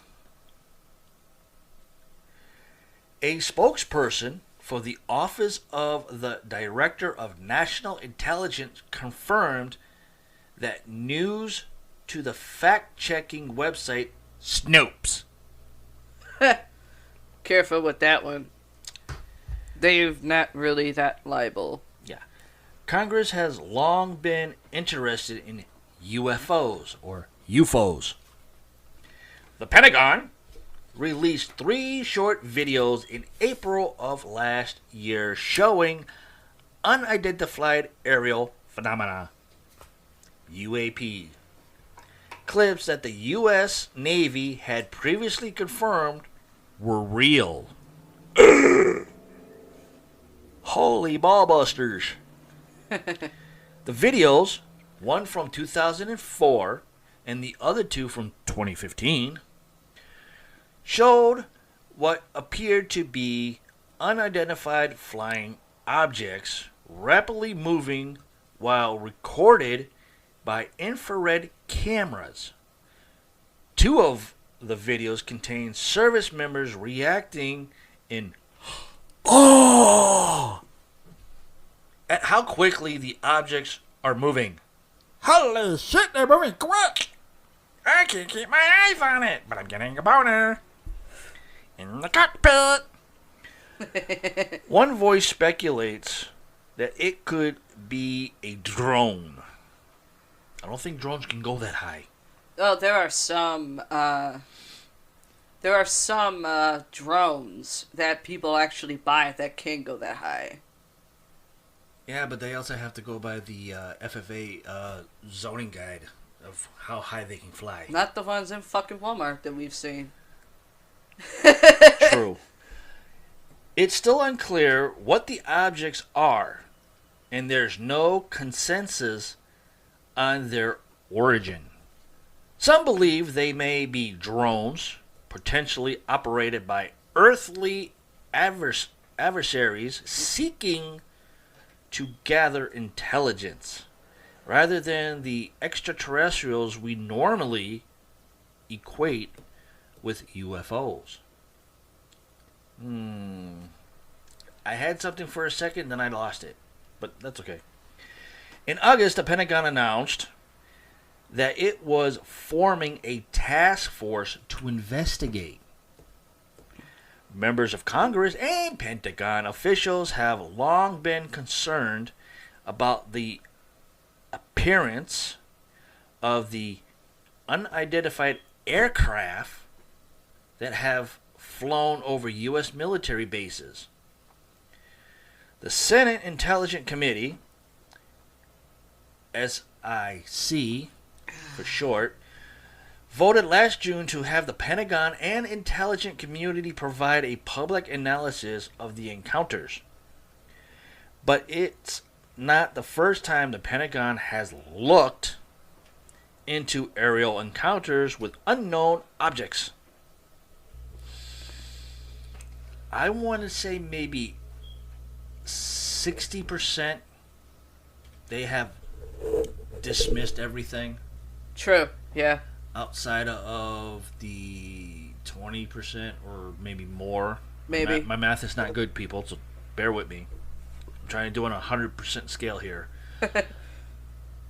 That some have leaked certain information, but also has been pulled up the ass for it.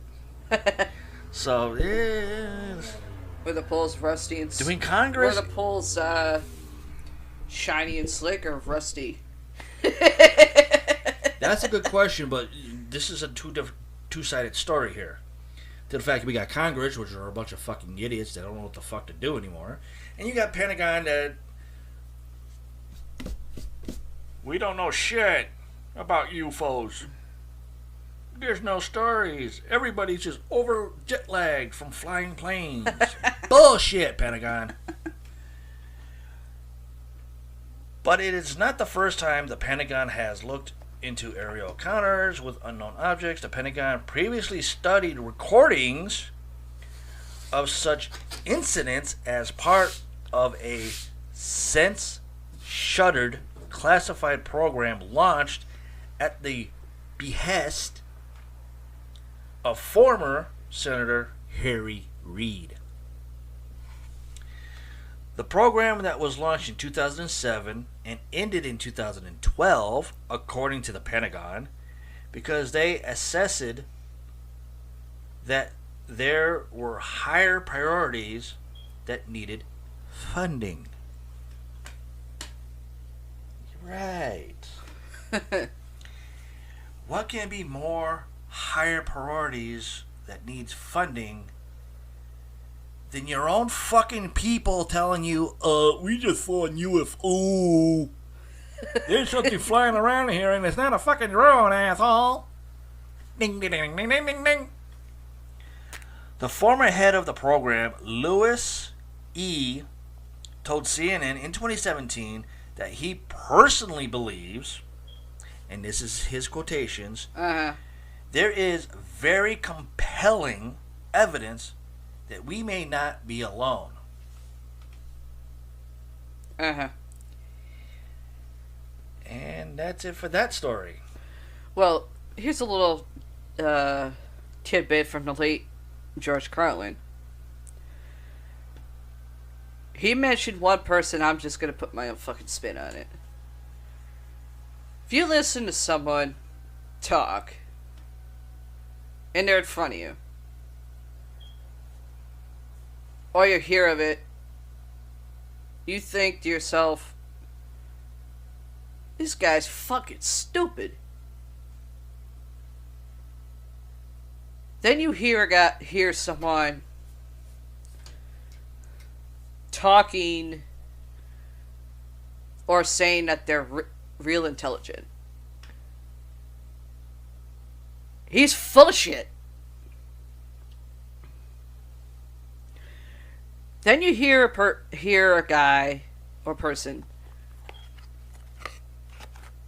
talking or doing something or just blatantly doing whatever.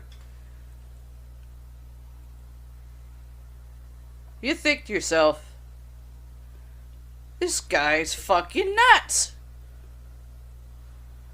Help me with this one, because we usually get it on right on cue. In other words, George Carlin mentioned a different person. We're going to put in our little spin on it of today's version of someone about to get booted.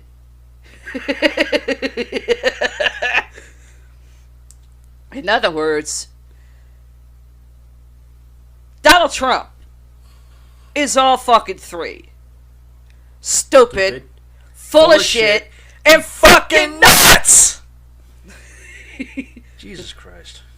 Anyway, this next story, Oh, okay. we already did abandoned places frozen in time. This one is quite interesting. The world's most eerie abandoned towns and cities. Lost towns around the globe. From gold rush era mining towns cast out in the desert to ancient cities ravaged by time. The world is filled with abandoned settlements that act as a window into the past. This is actually going to lead to your Do You Believe in Ghosts story. Here, we take a virtual tour of the dusty streets and creaking buildings of the planet's eeriest deserted towns. So, if you're planning to visit any in real life, when things actually get back to fucking normal. Or abnormal in my end. Is that even possible right now? I don't know. Be sure to check relevant travel restrictions before you go anywhere.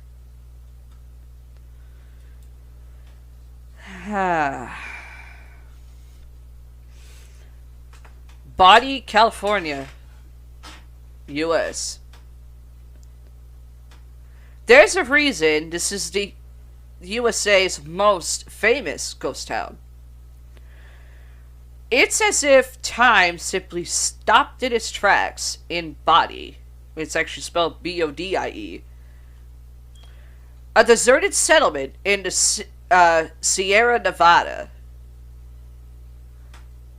With its rusted out cars and rickety looking houses acting as echoes of centuries past.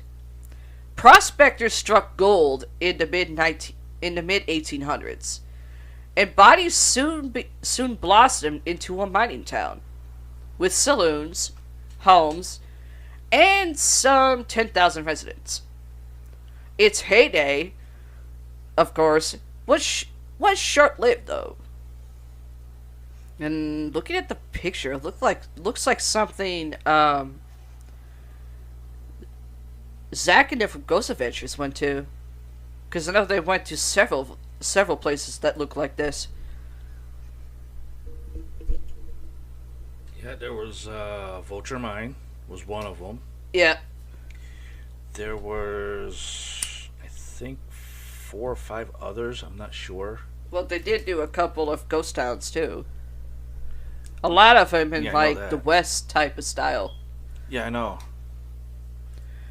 The downturn began at the end of the 1800s, when a fire ravaged parts of the town. But Body was built back up and wouldn't be fully abandoned until the 20th century.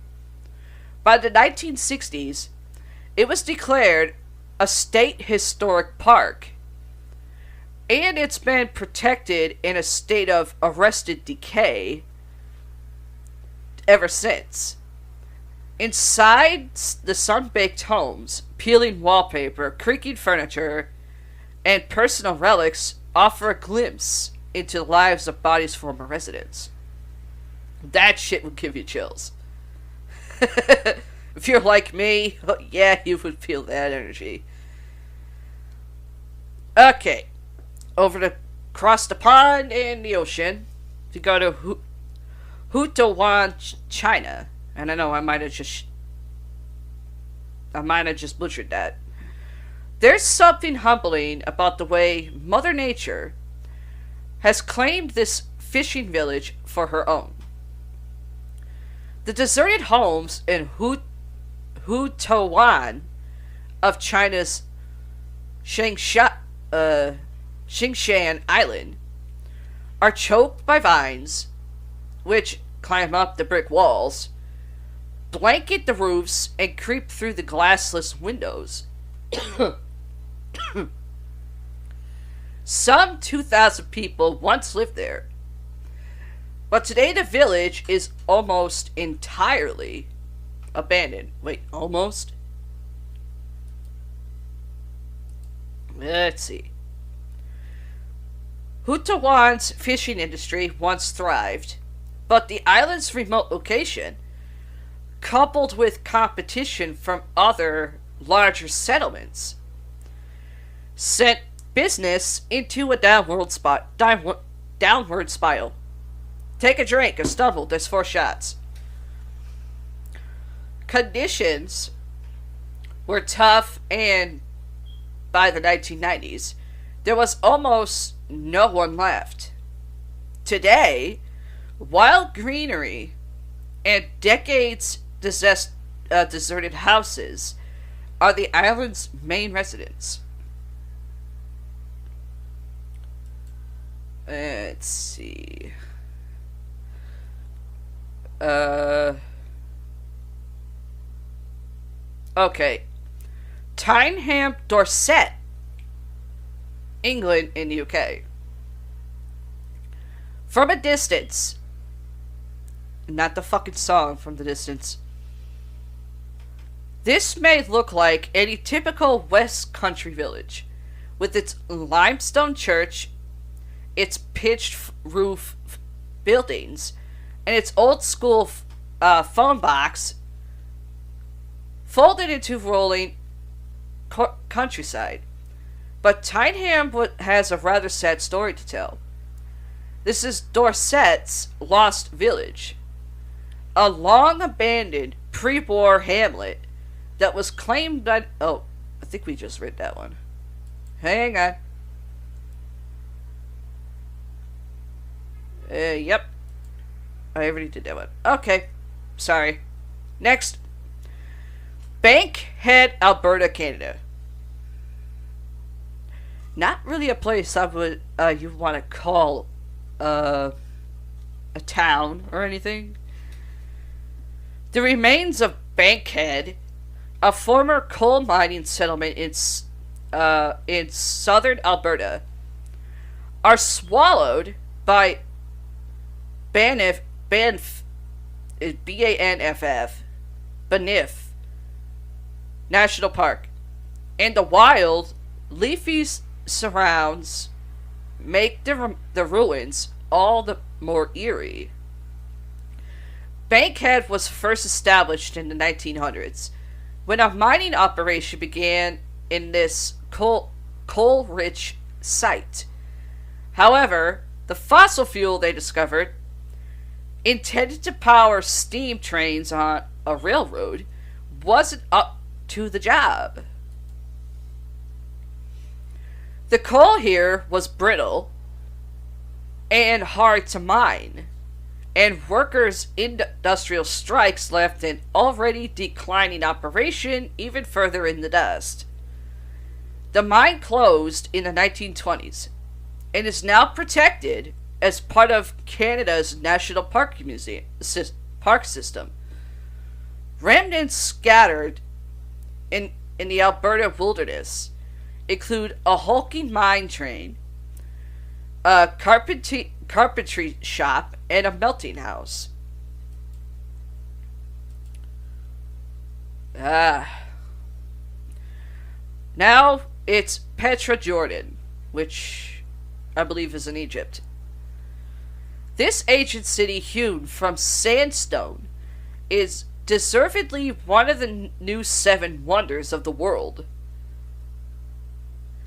And its sunset-colored buildings have many a tale to tell. Petra was inhabited by the, oh god, I know I'm gonna butcher this one, Nabateans,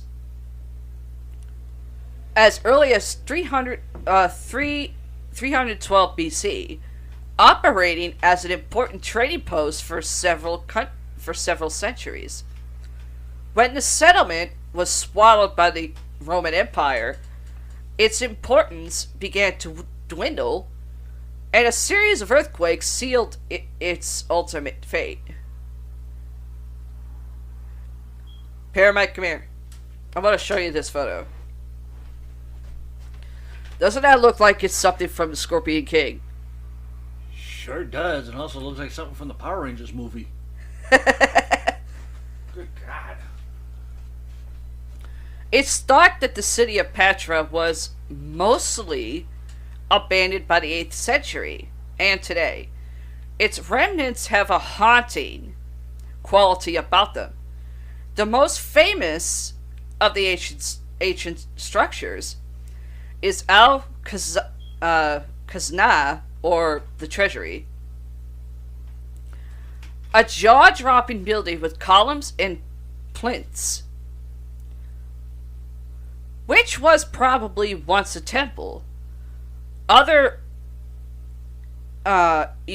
evocative ruins include Adair, the monastery. St. Elmo, Colorado. Back in the U.S. Especially after nightfall, St. Elmo's string of wood-clad buildings wouldn't look out of place in a horror film. And that's actually right. The mining town sprang up in the 1880s, with nearly 2,000 residents living off the bounty of gold and silver in the region. However, in the 1920s, the halting of a key railroad service meant that St. Elmo's inhabitants up and left, riding the last train out of town and never looking back. What's here today is actually a recreation of the original town, whose structures were mostly destroyed by a fire in the early 2000s. However, the huddle of ramshackle, wood-framed buildings, which include the town hall and a general store, look every inch the Gold Rush era bolt hole and are just as eerie as if they'd stood here for centuries. If you want to know more, discover more of America's eeriest Gold Rush towns, which I have yet to come across of. Okay. Back over the pond in the ocean. I know I'm gonna butcher this. Belchite,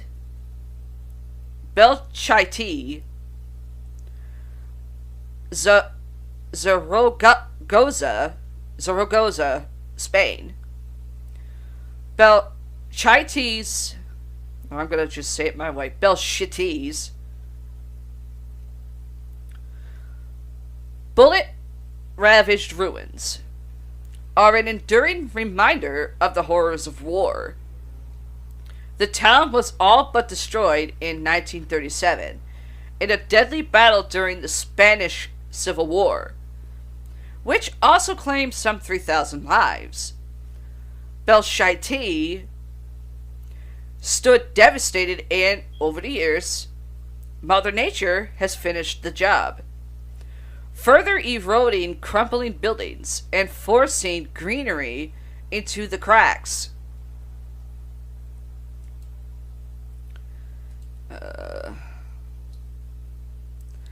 It was decided that Belchite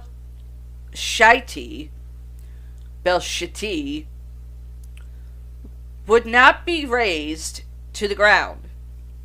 Instead, the ruins of the old town would be left to molder and remind prosperity of the brutal conflict. Therefore, little has changed since the 1930s. Rumble still litters the streets, bullet-ridden buildings still stand, and the haunting site has also been used as a location for several movies. We're still over the pond and around the ocean. Farina, South Australia, in Australia.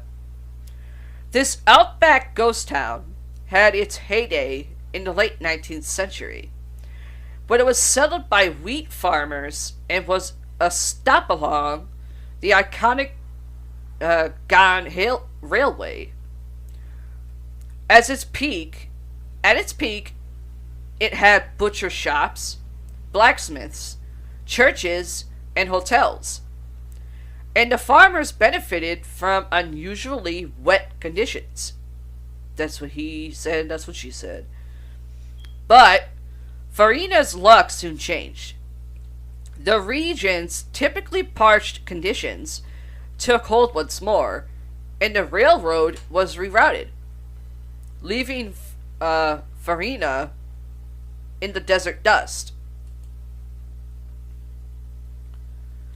By the mid-20th century, Farina's population was in rapid decline, and its buildings closed one by one. The town was eventually deserted entirely, and its structures were left to crumble away. Ruins of the Transcontinental Hotel, the bakery, and other businesses remain a window into a bygone era, and efforts have been made to preserve them over the years.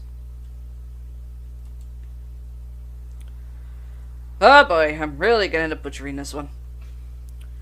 Vijayanagar, parentheses, Hampi. I'm dead serious, that's what I'm looking at. Karnataka, India. Even in its ruined state, the medieval city of Vijayanagar, protected by UNESCO as the group of monuments at Hampi, is a head-turner.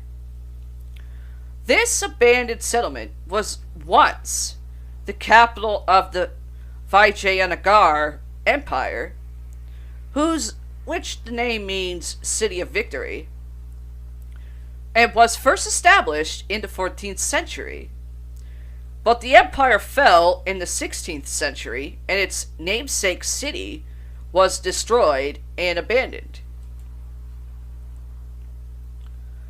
The city's centuries-old ruins remain impressively intact today, a haunting reminder of a suddenly lost empire. Its ornamental temple complexes feature pillared halls, bold decorative archways, friezes, and soaring stepped towers. And the most striking among them is Krishna and Vitala. Again, I'm going to butcher this one. Wolfsiefen, North Rhine-Westphalia, Germany.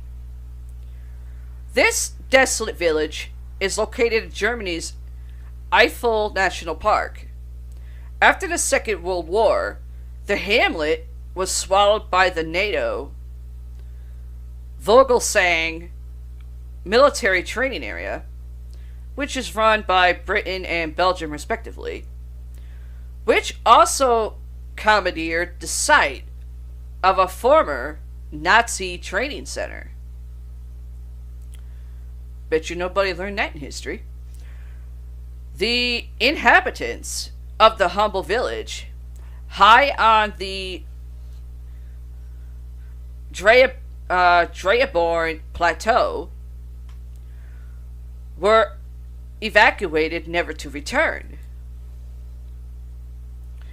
The training ground was operated by the Belgian military right up until the early 21st century, when it was fully vacated and folded into Eifel National Park.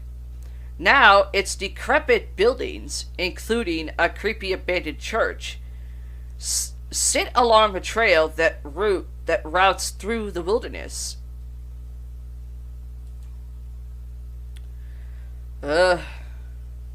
We're going to France. Oradour-sur-Glane, France. I know I butchered that part, sorry.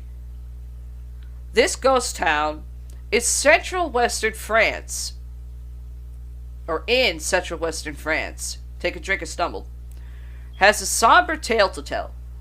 In 1944, Nazi troops stormed Oradour-sur-Glane, brutally murdering 642 people, and all but razing the settlement to the ground. The village is still much as it was after the massacre, serving as a tribute to those who lost their lives and a reminder of the horrors of the Second World War. The village appears almost trapped in time, with gutted buildings, burnt-out cars, and everyday relics like sewing machines and kitchen utensils, building a picture of that deadly day. There's a striking memorial and a museum, too. Wonder if that place is, wonder if that's haunted, due to the fact people were killed there. Interesting. Okay. We're going back to the U.S. And I know I'm gonna probably butcher this part here. Old Chawaba, Alabama. It's hard to believe that this huddle of buildings, with their cloak of Spanish moss and their moldering facades, once made up Alabama's state capital. Chawaba was state capital in the 1820s and was dotted with elegant mansions, churches, and, of course, a grand capitol building. But the city's position between two rivers, the Chawaba and the Alabama, meant it was prone to flooding, and the decision was made to whisk the capital elsewhere. I'm butchering this one. Tuscaloosa became Alabama's new capital, and Chawaba's population took a nosedive. Homes were abandoned, and the town's status was left in tatters alongside its buildings. Against the odds, though, Chawaba was built up once more in the decades later, but it had its fate sealed again during the Civil War, when Confederate soldiers ripped up parts of the railroad here or there. Once more, Chawaba was left desolate and decaying. The old take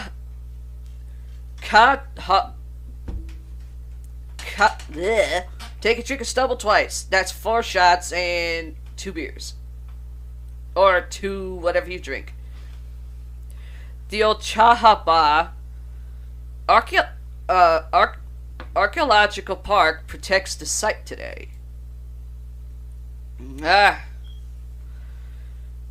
going to Scotland. Herta St. Kilda, northwest of the Scottish mainland, the St. Kilda archipelago is scattered in the North Atlantic, and its largest island, Herta, was once home to a hardy population. Bronze Age era relics have been discovered over the decades, so it's thought that humans could have been on this island as far back as 5,000 years ago, but the last of them left in the 1930s. Life on remote Herta was hard. Winters were severe, and residents survived by only hunting seabirds. Would that be seagulls? Tourism eventually increased too, leading to vain attempts to modernize the traditional island. Frail contemporary homes, much flimsier than the locals' hardy stone huts, were built here in the name of progress. But they ultimately couldn't withstand Herta's ferocious weather. By the 1930s, the last of Herta's residents vacated the island, leaving behind their wind-beaten hamlet. Today, Suez sheep roam between the remnants of the islanders' stone houses as seabirds circle overhead. Okay, I already did the Ukraine. Okay. Silver City, Yukon, Canada. A typical gold town turned ghost town, Silver City, in the southwestern regions of the Yukon, was built up in the early 20th century. There was a roadhouse, police barracks, and cabins here in the 1900s, and their remnants are still collected on the banks of Lake Cluane today. The prospectors, however, are long gone. No shit, Doc Obvious. Instead, Mother Nature has been making serious grounds in this ghost town. Rabbits and squirrels skip between the abandoned trucks and decrepit homesteads, and Yukon fireweed. The fuck's fireweed? Anyone who knows what fireweed is, let us know. And Yukon fireweed really sounds like a really bad batch for weed. Grows up in mid-July through to September. In winter, the century-plus-old cabins sigh under the weight of thick snow. Let's see. Now we're going to Chile. Humberstone and Santa Laura. Chile's Atacama Desert is one of the most otherworldly places on the planet.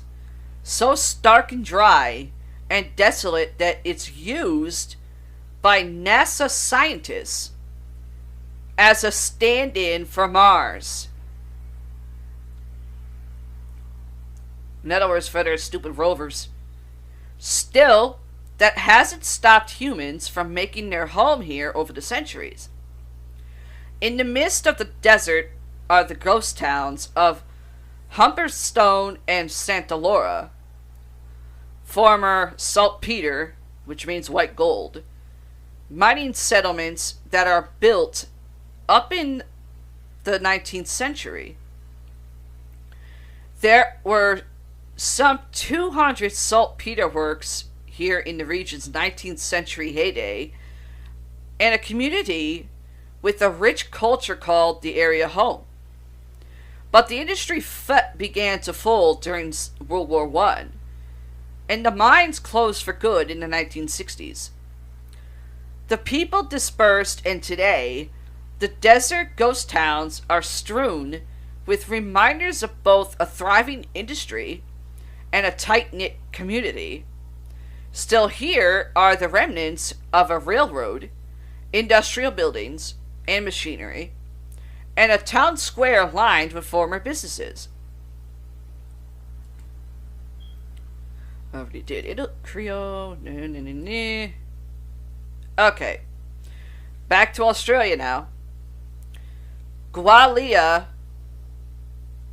That's how I'm reading it.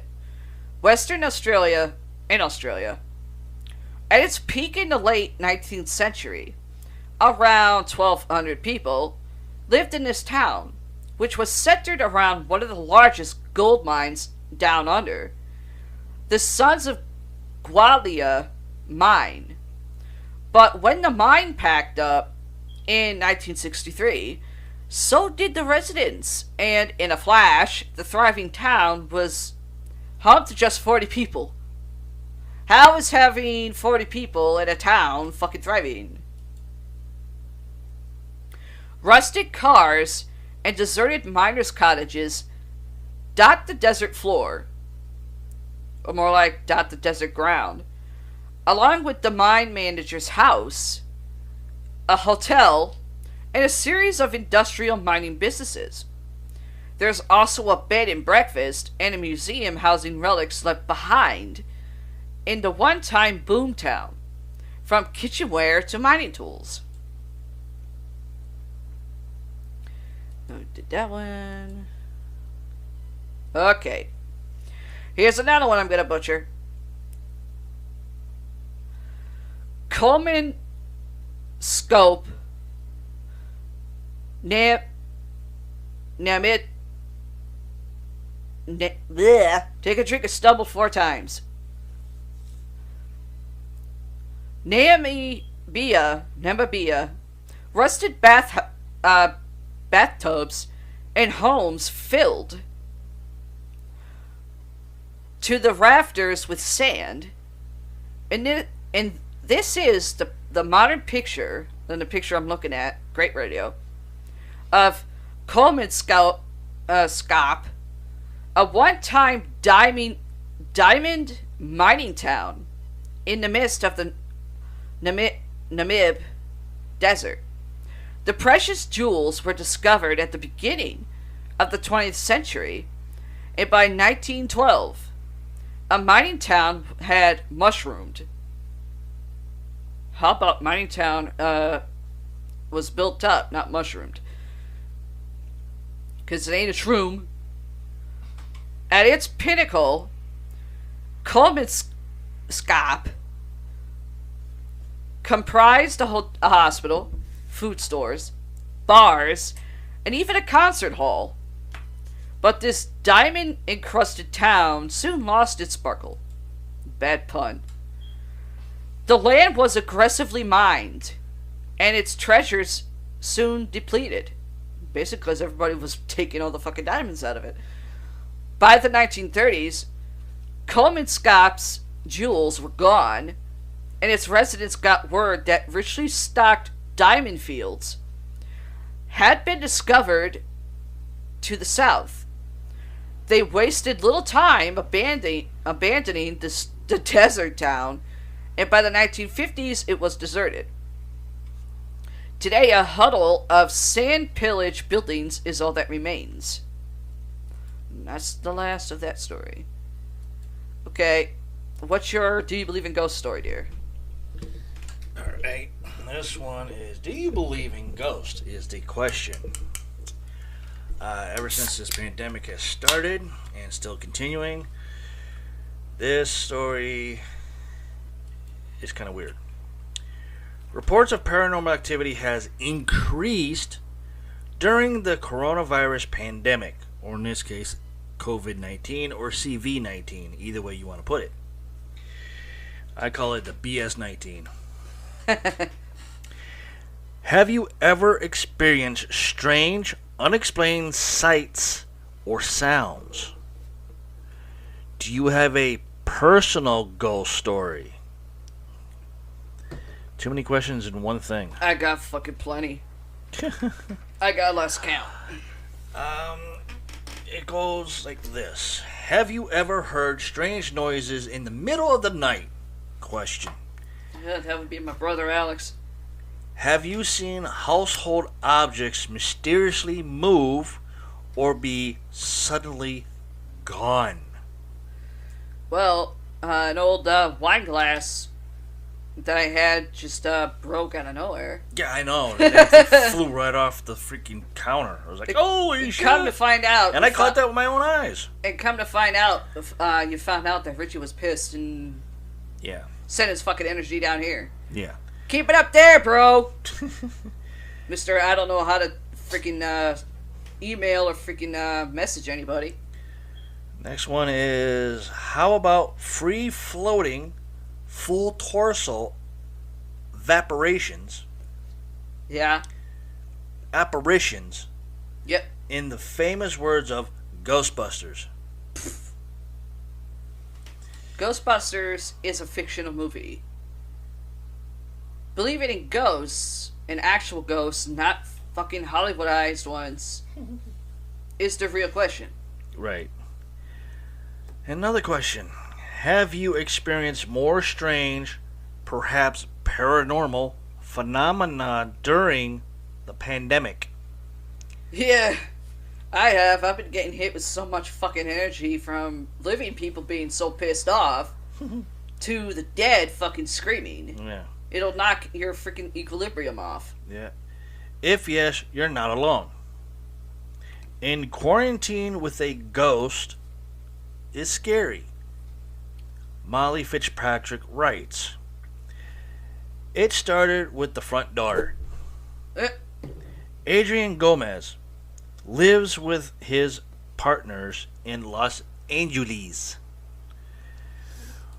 where their first few days of sheltering in place for the COVID pandemic provided uneventful. They worked remotely baked, took a 2-mile walk each morning, and refinished their proclan, I can't say this word, Porcelan, or IN, sorry. Yeah. Kitchen sink. But then, one night, the doorknob began to rattle. Vigorously. Should be violently. So loud he could hear it from across the apartment. Yet no one was there. In mid-April, Mr. Gomez was in bed when a nearby window shade began shaking against the window frame so intensely, despite the fact that the window was closed. Could be vibrations from passing cars or buildings settling. Yeah.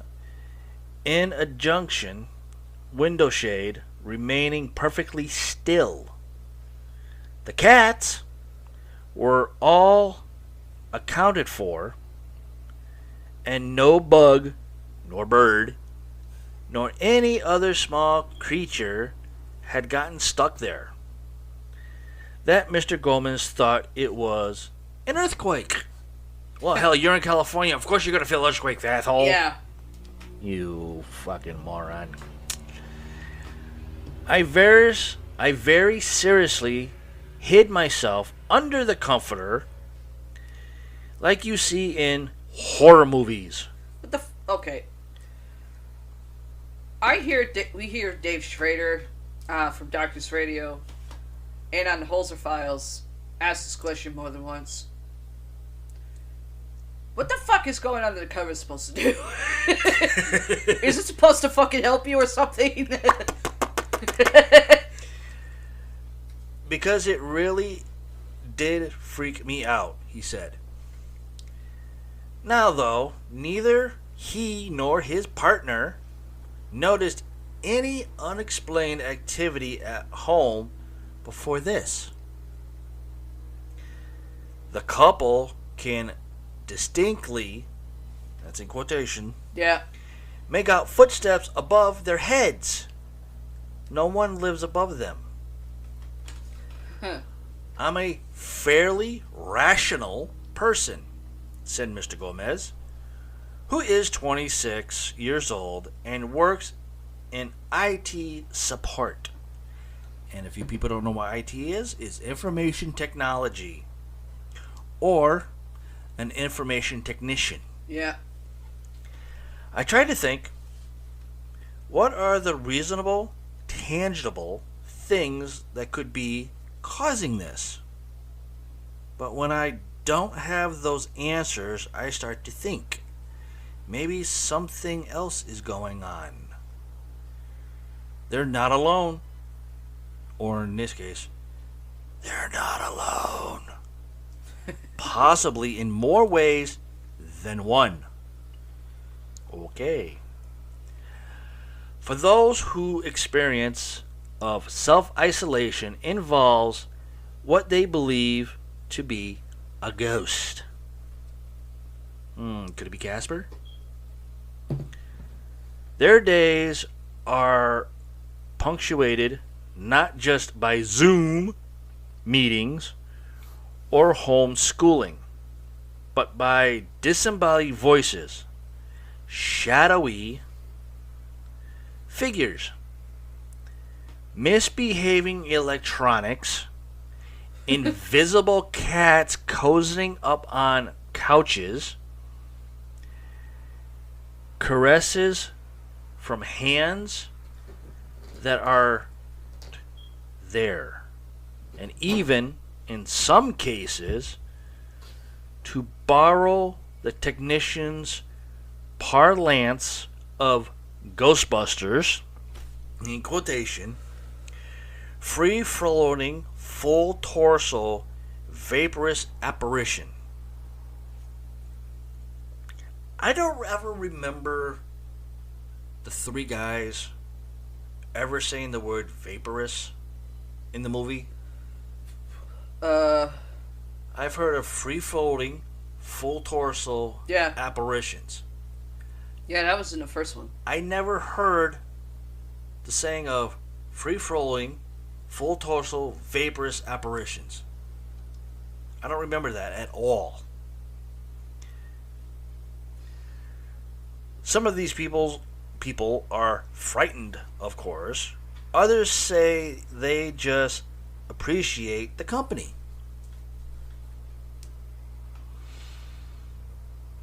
Yeah. Students, read the entire article, then tell us. Is the next part. Do you believe in ghosts? Why or why not? And that's a double question for one asking. Okay. Does the article change your views on this extensive of ghosts? That doesn't make sense. Nope. It should be, does the article change your views on the experience of ghosts? That would make more sense for a question. What do you think best explains the strange phenomena experienced by Mr. Gomez, Miss Hill, and the others described in the article? Hold it!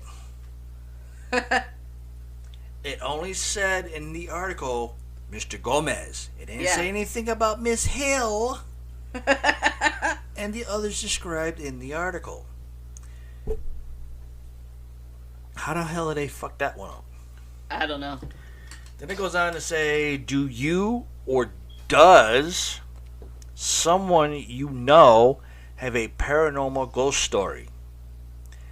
Did it involve disembodied voices, shadowy figures, misbehaving electronics, or an invisible cat cozying up on couches?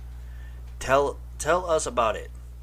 Well, there are stories and stuff out there about spirit animals. Yes, I know. Trust me, I know. Ghost cats, that's not really out of the norm. No. Neither is ghost dogs. That too. But I wonder, though, if there are invisible ghost cats or any type of invisible animals that you cannot see cozying up on couches, do you have maybe an allergic reaction if there's animals in a place that's not there? Well, first, I guess.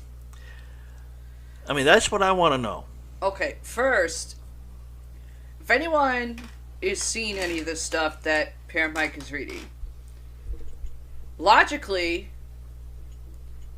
you want to get yourself mentally checked just to make sure it's nothing, not a mental condition. If that comes up negative,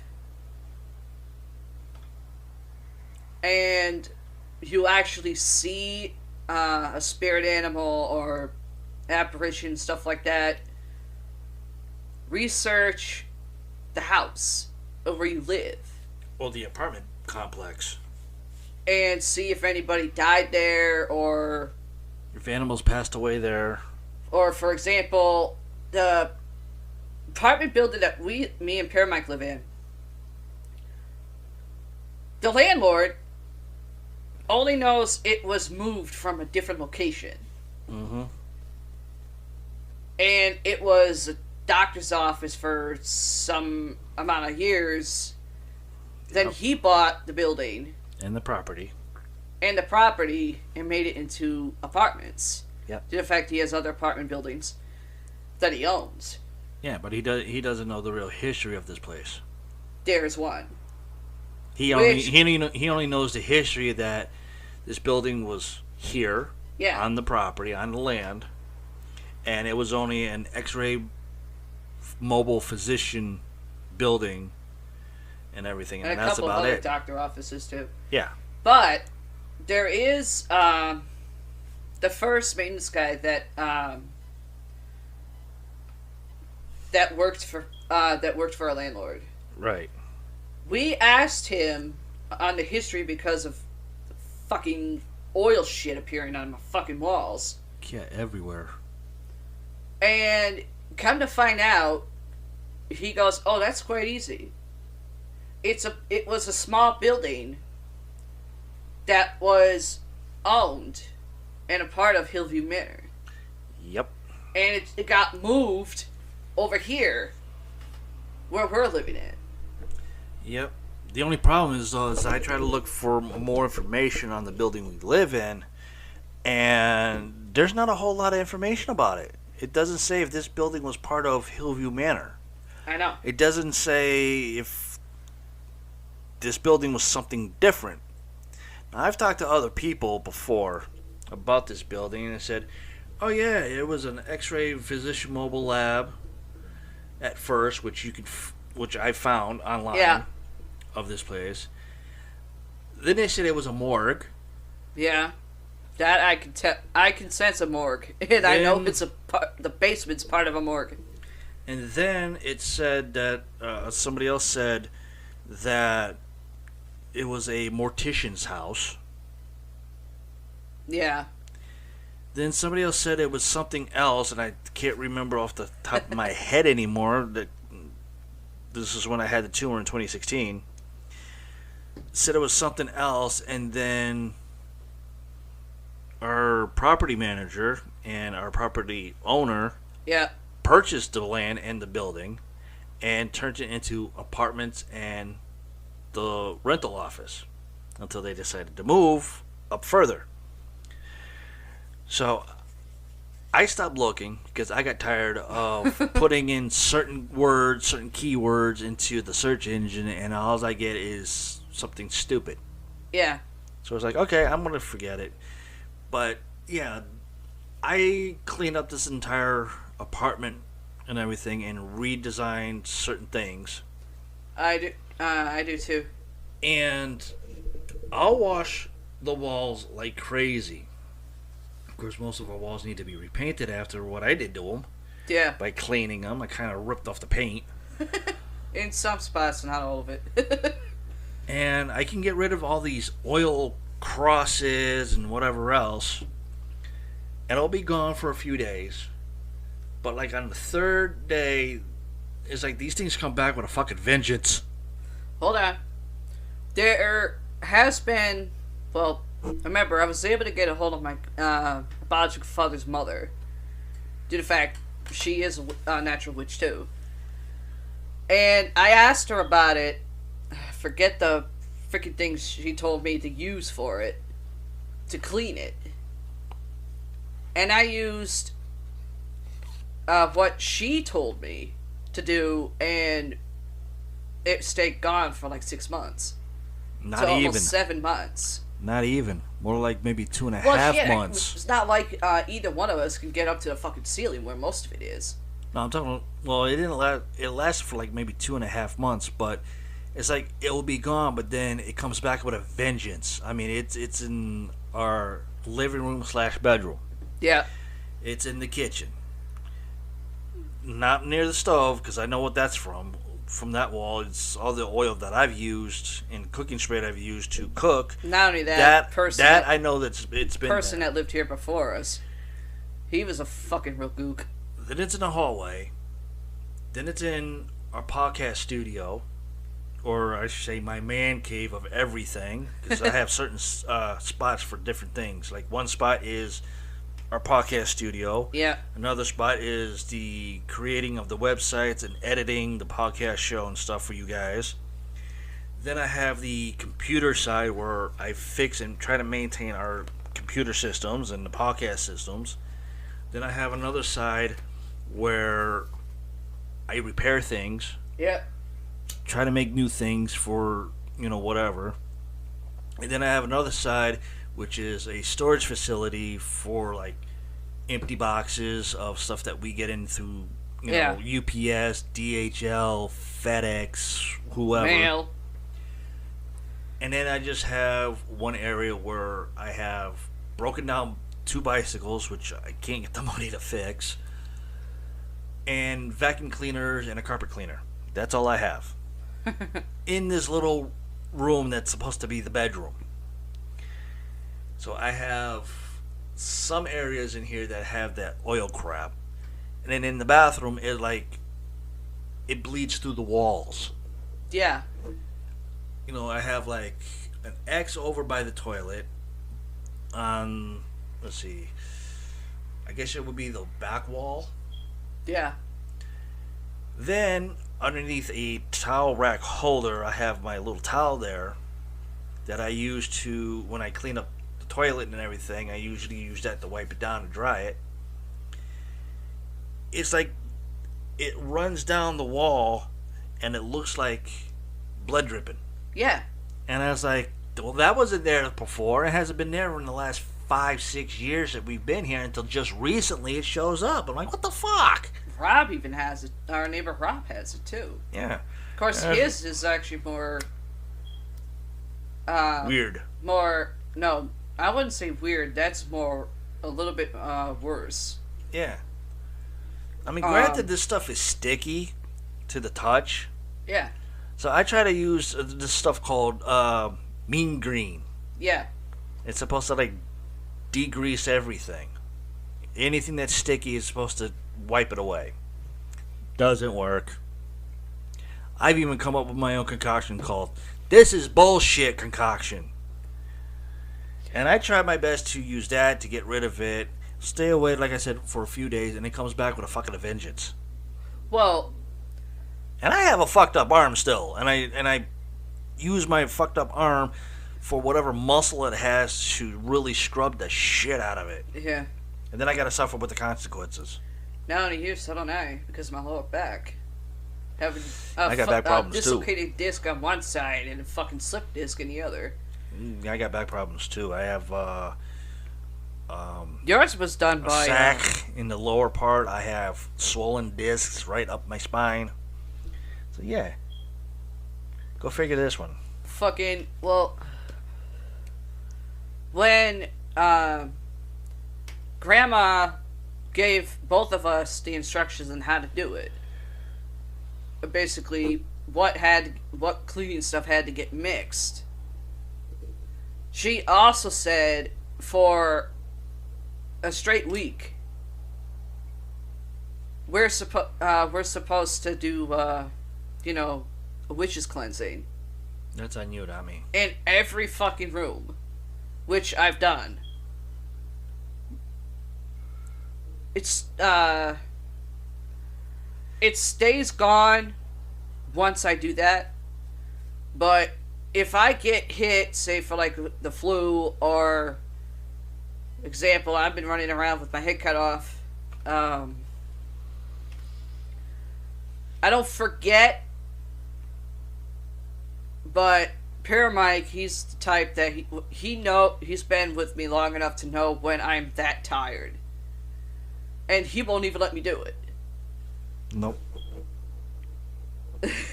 I have a legitimate reason to forget because of the tumor.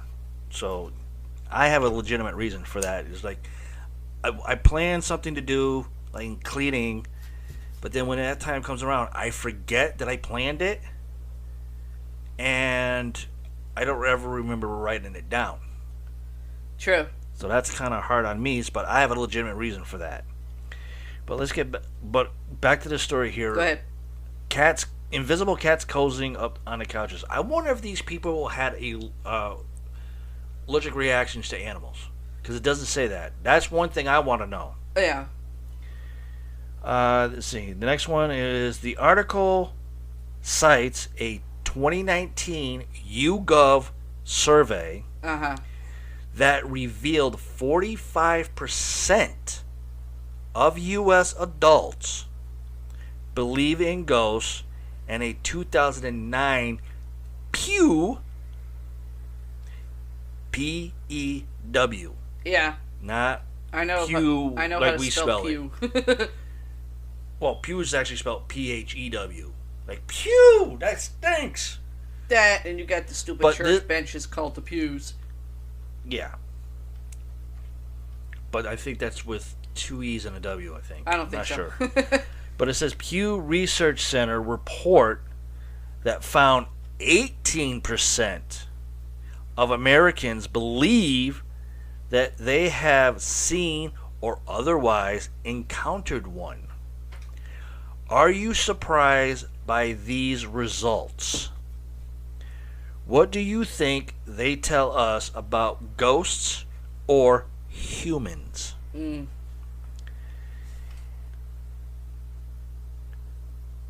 Kurt Gray, an associate professor at the University of North Carolina at Chapel Hill, says, in quarantine, you are physically confined and also psychologically confined. No shit, Professor. Your world narrows. You're trapped at home. You've needing human contact. It's comforting to think that there's a supernatural agent here with you. Do you agree? Why do you think there has been an increase of reports of haunted houses and other paranormal activity during this time of quarantine and social distancing? I don't know. Kind of nuts there. All I know But is... I made up highlighting this and putting on the website as a survey and have you guys answer them to our email accounts. Then it goes, do you enjoy movies, television shows, and books about ghosts and the supernatural? Of course. Why or why not? Why do you think they are so popular? Well,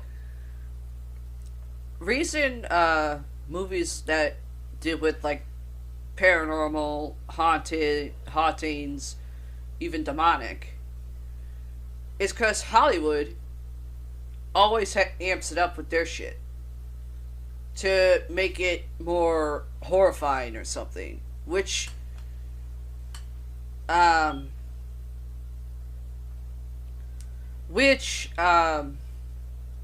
Zach Bagans has fucking proved from time and time again, including John Zaffis. Yep, the Godfather of paranormal.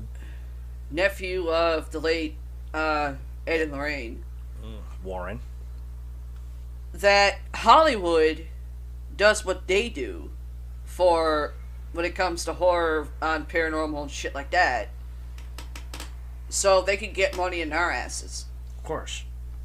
But they only take specific backgrounds of the premise of it. Then they add their little fucking, oh, let's add this, let's add that. Or as we know. Huh? Or as we know. That too. Because I don't think that what I see is that I don't think they're trying to go fully into it, because it might hurt other people's reputations for actually doing this in the paranormal field. Yeah, one example is fucking Paranormal Activity. Yeah, that was There was the story for the first one. It was good due to the fact it mainly dealt around two fucking people.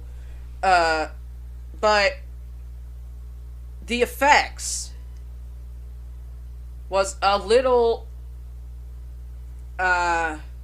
too CGI'd for me. no, not just CGI, but it was more, it got a little bit ridiculous. Right. And of course the creators of that tried to make it like it was a real life thing that happened. Another one, which I'm actually going to put, which there's a few actually, Amityville Horror. Right. Originally, when that shit came out, not the movie, but the stories of it, which we've heard the kid from it on Dave Schrader's podcast and stuff. Right. He admitted the movie was majority entirely on effects.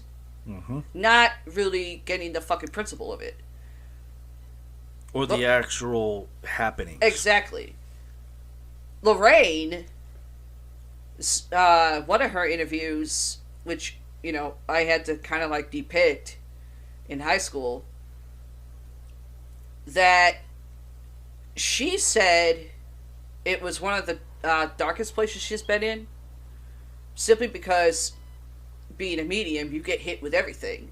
Right.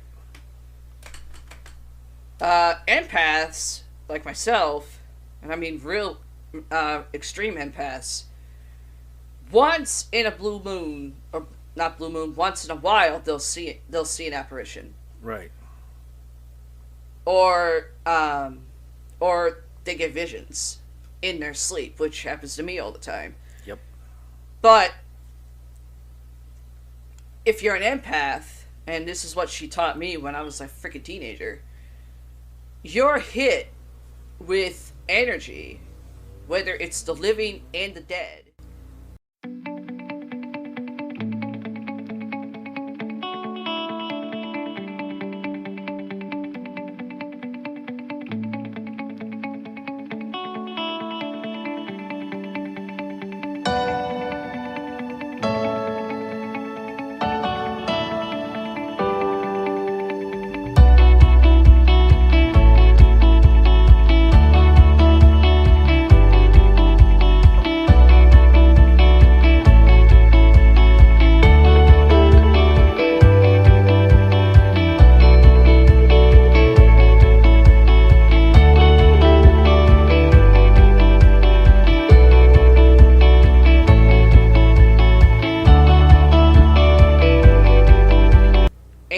Your senses can't depict if the energy is good or bad. Right. If you're not experienced. Yep.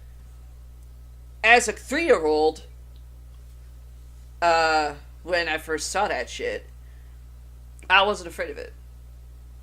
I just said, you know what? I'm trying to fucking sleep. Go the fuck away. It's funny.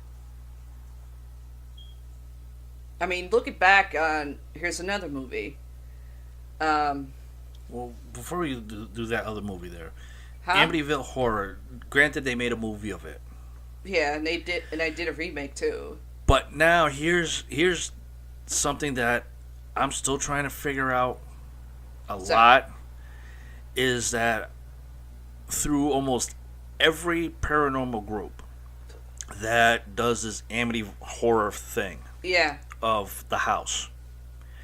In the movie, it's a full-size house in the woods. Yeah. But yet now, years later or a decade later, they build the shit from the ground up. They have so many different ones, like Amityville Horror House that's in Amityville. You got the Amityville Horror House, which looks like a farmhouse. Yeah. For saying that, oh, this is the real house. It's not. Not from the movie. No. The movie the house is in a bunch of woods. There's nobody around them, no other houses whatsoever for miles and miles and miles. You're talking about The Conjuring.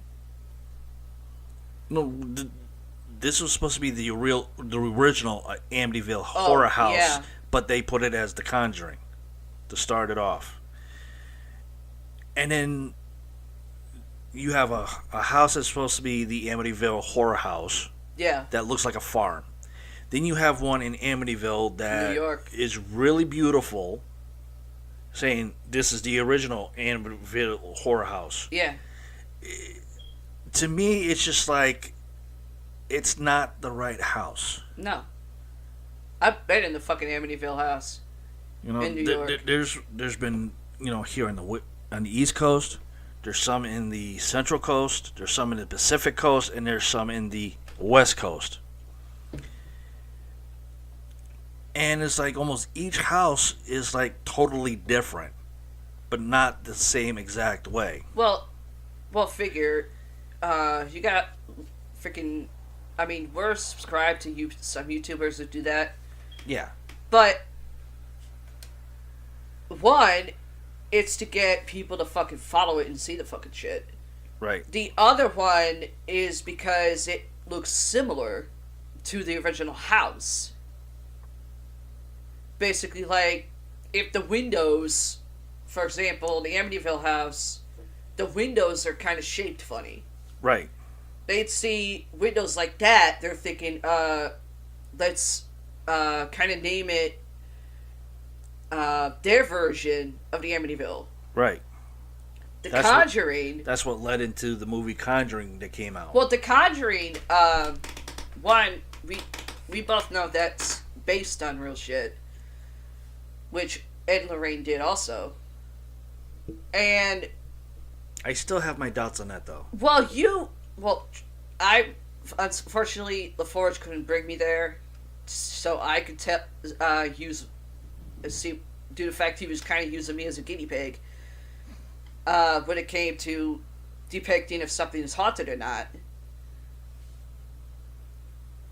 The way Zach did it, was investigating it for his horror special. I think it was like 2 years ago, or the year before.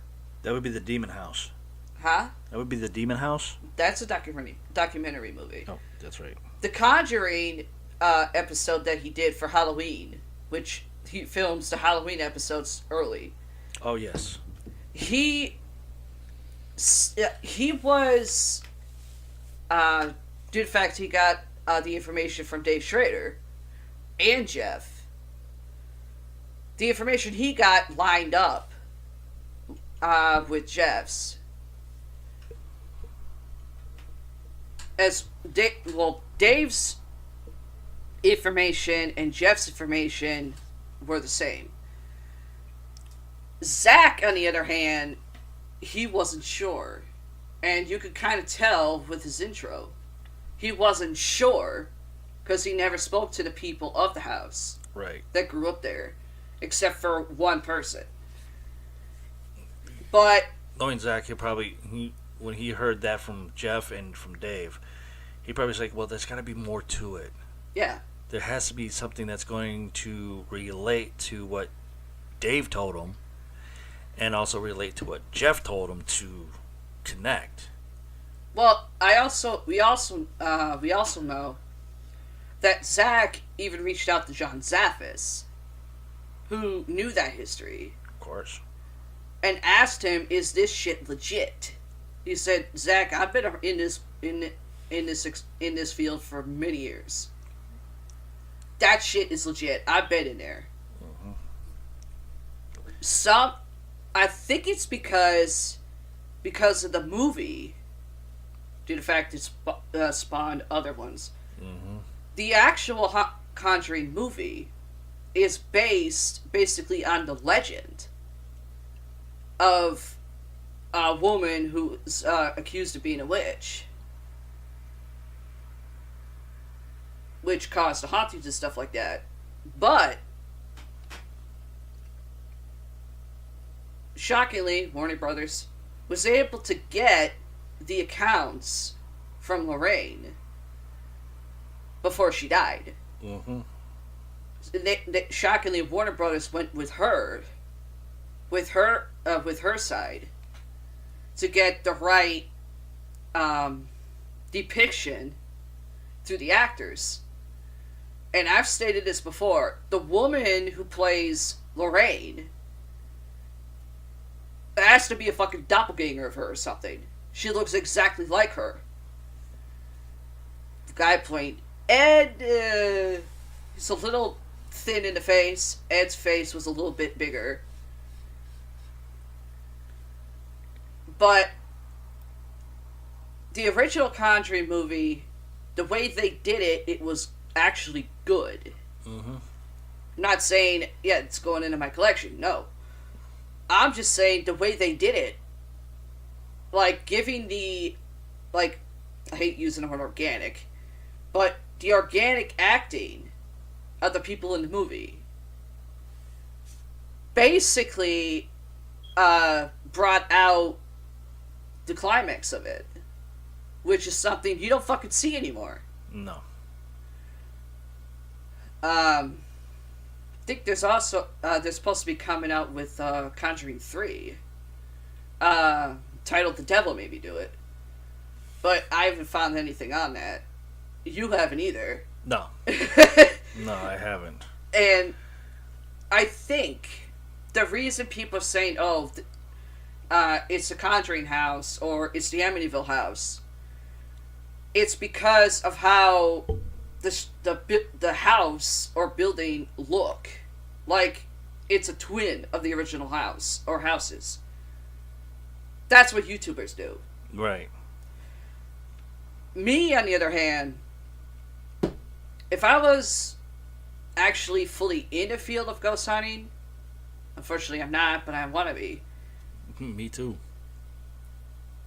You can't depict something if it looks similar, because then people are going to think, oh, that is the real one. The other ones aren't real.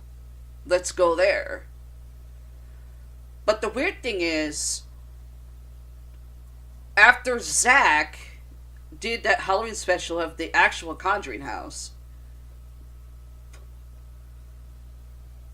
I think it was CJ who actually went there to investigate it himself. Due to the fact that it's got new owners and stuff like that. And the neighbors of the house were telling him, good luck trying to get the okay from the owner. Mm-hmm. Because of the freaking movie that came out, people are going by there and trying to fuck with him. Oh yeah. And that's shit I also don't like. Yeah, that was on the news a long time ago. I just don't remember what year. But Huh? I just don't remember what year, but It was a few years ago. I mean, Zach's special, I believe it was 2 years ago. Because the year before that, he did like serial killer ones. yeah. Hi, bitches. That's our little monkey. He's saying hello. Yeah. Is that it for that story? That, or he's trying to tell us it's time to get off and go have dinner. Well, I got one more. And Yeah. this actually sounds kind of funny. Strange things that have washed up on a beach. Didn't you just read that one? No. I thought you. I read never that had a chance to read it. I saw the freaking title like a month ago. one. Oh. Well, I have an urban legend here. It's state trooper recalls Christmas Eve. That would be an urban legend. Yeah. We'll end with that. Let me get through this one. All right. Weirdness washed ashore. It's almost a given that you'll find seashells, seaweed, and the occasional piece of driftwood on a seashore. But you wouldn't expect to see an unexploded bomb, hundreds of plastic eggs, or brand new motorbikes littering the sands. Some pretty weird things wash up on beaches around the world. So keep an eye out the next time you're at the coast or at a beach. Let's go into this. Driftwood, covered in gooseneck barnacles. I don't know what the fuck a gooseneck barnacle is, but it's what it's described as. Auckland, New Zealand.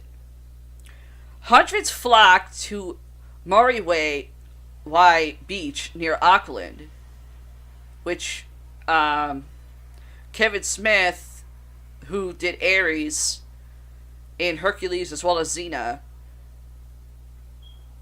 is actually from Auckland, New Zealand, and so isn't Lucy Lawless. To catch, near Auckland, to catch a glimpse of this strange-looking object that had washed up in 2016.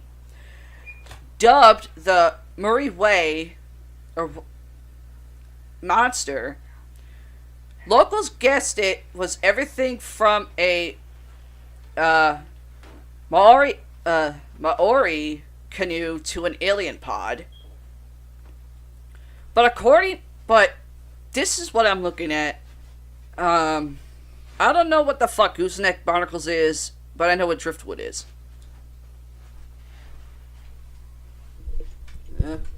Okay, you know how we have seaweed?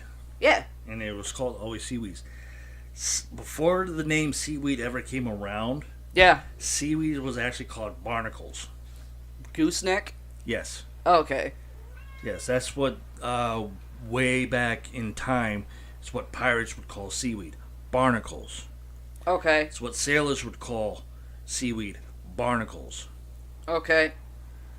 But according to the New Zealand Marine Sciences Society, the object was most likely a large piece of driftwood covered in gooseneck barnacles.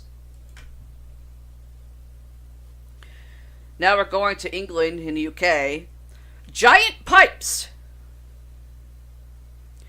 Morning walkers were greeted with a curious sight in August 2017, when vast sections of a plastic pipe were washed up on the sands between Winterton-on-Sea and Sea Palling in Norfolk.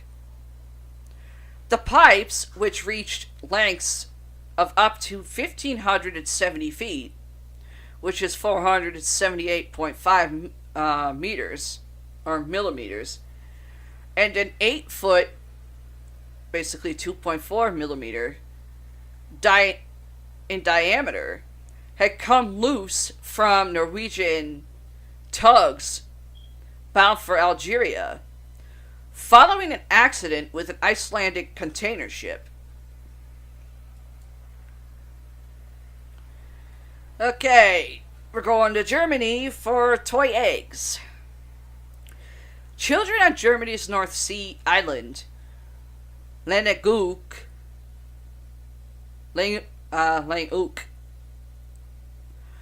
thought the Easter Bunny had come early in January 2017, as thousands of colorful plastic eggs floated onto its sandy beaches. The eggs, which contained little toys, had washed ashore from a Danish freight container that had lost its contents in stormy weather. Locals, including children and tourists, congregated to help with the clear up.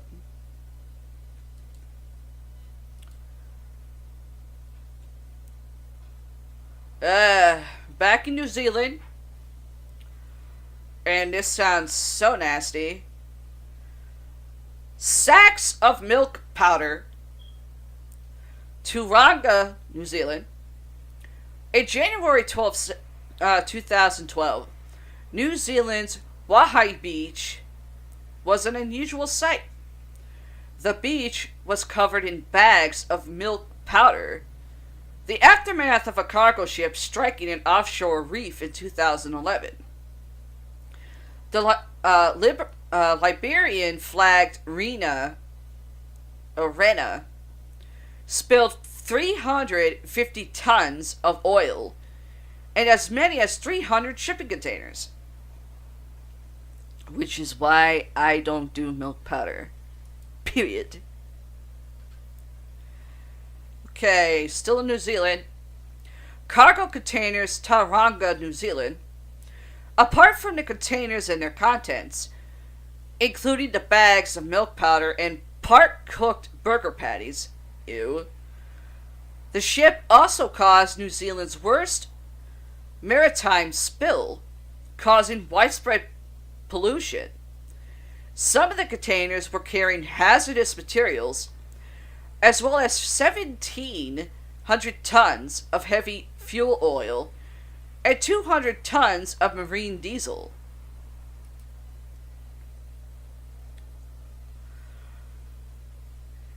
Now, this, I can't believe, is actually a topic of what we're looking at, of what I'm looking at. Hairballs! Australia and in Europe. Yes, you heard me right. There's, looking at a picture of hairballs known as egogrophili. These strange hairy spheres are the remains of Pasadena australis, a seagrass also known as Neptune grass that grows in large meadows around Australia's southern coast. The fibrous remains of the foliage can often wash up on seashores, especially after stormy weather, in large round clumps. Iga gropili from Pasadena, Oceania, a species endemic to the Mediterranean, can also be found on beaches around Europe. Now we're going to the U.S. Ice balls! Lake Michigan. Anybody wants ice, ask them, you want ice balls with that? In the frigid depths of winter, a strange phenomena occurs in Lake Michigan. Perfectly formed ice balls can be seen floating in the water and lying along the shore side of the Great Lake. The balls, I'm going to say that again, the balls are shaped by the water after chunks break off from ice sheets. In January 2017, thousands of the balls collected on a beach at Port Sheldon.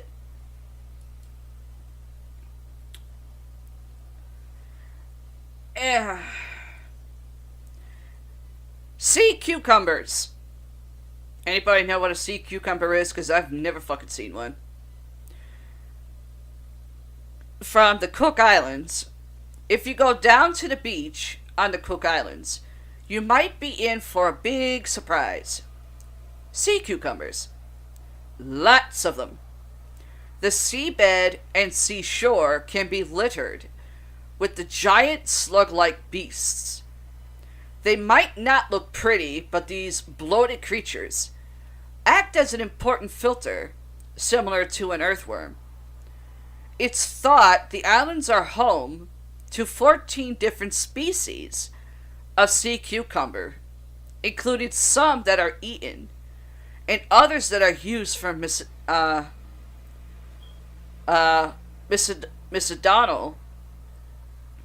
Not medicinal. Take a drink. Take a shot 5 times, and chug three beers or 3 mixers, whatever you're drinking, that are used for medicinal purposes.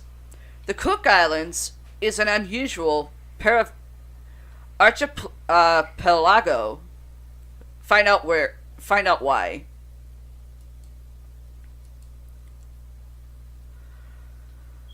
Okay. Now we're going to the Arctic. Another place where it's very fucking cold. Bleached whale bones. The remote beaches of the Norwegian archipelago of Svalbard have a stark and strange beauty, especially if you stumble across the sinister-looking old bleached bones of a whale. Dead whales and walruses occasionally drift ashore in this Arctic wilderness and are seized upon by polar bears and other wildlife.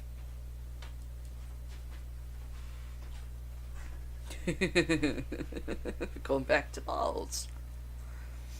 Tar balls. Alabama and Louisiana, U.S. There's no doubting the damage done by an oil spillage impacts both the environment and communities for many years after the event. The picture I'm looking at, which makes for great radio, and you guys, visually you could probably get an image for yourself, are tar balls. Clumps of sticky oil, that's what she said and that's what he said, sand, and shells at Gulf Shores, Alabama in 2010, shortly after the Deepwater Horizon oil spillage. However, 2 years later, Hurricane Isaac Reykjavik to the southern states, and the Tarballs returned along Alabama and Louisiana coastline, including Elmer's Island. Okay, now we're going to Thailand. Crude oil. The idyllic white sands of Ao Prao Beach in Thailand's Koh Samet are bladed with a film and gobbets of crude oil in 2013, when 50,000 liters spilled offshore during a faulty transfer operation between a tanker and a seabed pipeline. The thick oil slick also floated off the shoreline. A huge cleanup operation was deployed, with soldiers and volunteers working to clear the hazardous site. Now we're going to Greece. A stranded ship, Zakynthos. The haunting sight of the stranded and rusting MV Panagiatis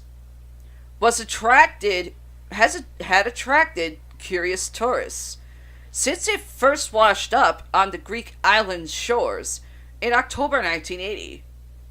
The carcass has been on the northeast side of the island ever since.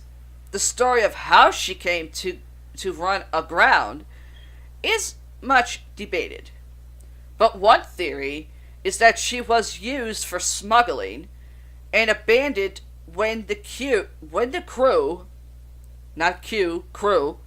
were being pursued by the Navy on their way to Piraeus from Albania.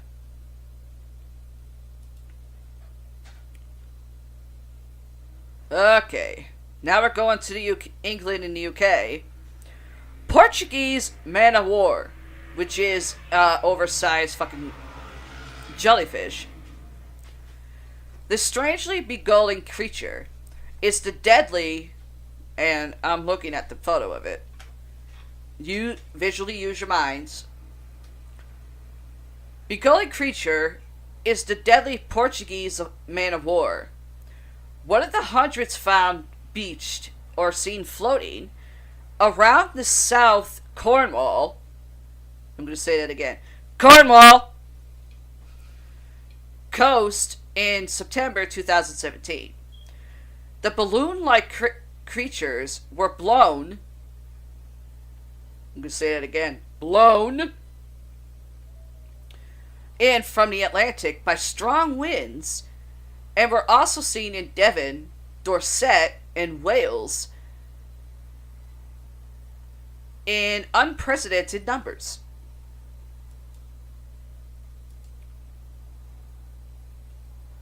Okay, still in England and the UK. Heavy timber. Masses of heavy timber washed ashore in Dorset in January 2008 after the MV Ice Prince, 328 foot, 100 kilometers, or millimeters, Greek registered cargo ship, sank in the English Channel. The ship lost more than 2,000 tons of her 5,260 ton timber cargo, which found its way across the waves to Dorset's beaches. Worthing Beach on the south coast was closed so heavy machinery could clear the timber, but that's not before people braved the waves to make off with some of it. What the fuck are you gonna do with fucking timber? A similar incident, this is still in the UK, in England, a similar incident happened in 2009 when tens of thousands of planks of timber washed up from Russian registered ship the Senegursk, along with along the Kentish coast. The beach between Ramsgate and Broadstairs was covered with scores of timber planks, which were plundered by enterprising locals. Now, that's one way to get wood for free. Back into the U.S., in South Carolina, a stranded buoy. Basically, the thing that you see in the ocean bobbing up and down. That's a buoy. Buoy, that's what I said. No, you say buoy. A buoy large is an red- airplane. Huh? A buoy is an airplane. A buoy is that thing that pops up and down like a bowling pin. A large red buoy was spotted lying on its side by walkers on a stretch of shore between South Forest and Cloigny beaches in the island of Hilton Head in South Carolina in September 2017. The U.S. Coast Guard buoy was washed ashore during tropical storm Irma. It was later identified as buoy number 8 and had been carried about 8 nautical miles, which is 15 kilometers, to the beach by strong waves. Back to Australia. A historic shipwreck. Australia's Fraser Island is no stranger to shipwrecks. 23 wrecks were recorded in its waters between 1856 and 1935, when SS Mohino crashed ashore. The mighty steamship, which was built in 1905, was one of the first turbine-driven steamers. It plied a regular route between Sydney and Auckland before being used as a hospital ship during the First World War. It was decommissioned in 1935 and was being towed to Japanese shipwreckers when a cyclone snapped the tow chain and left the vessel drifting.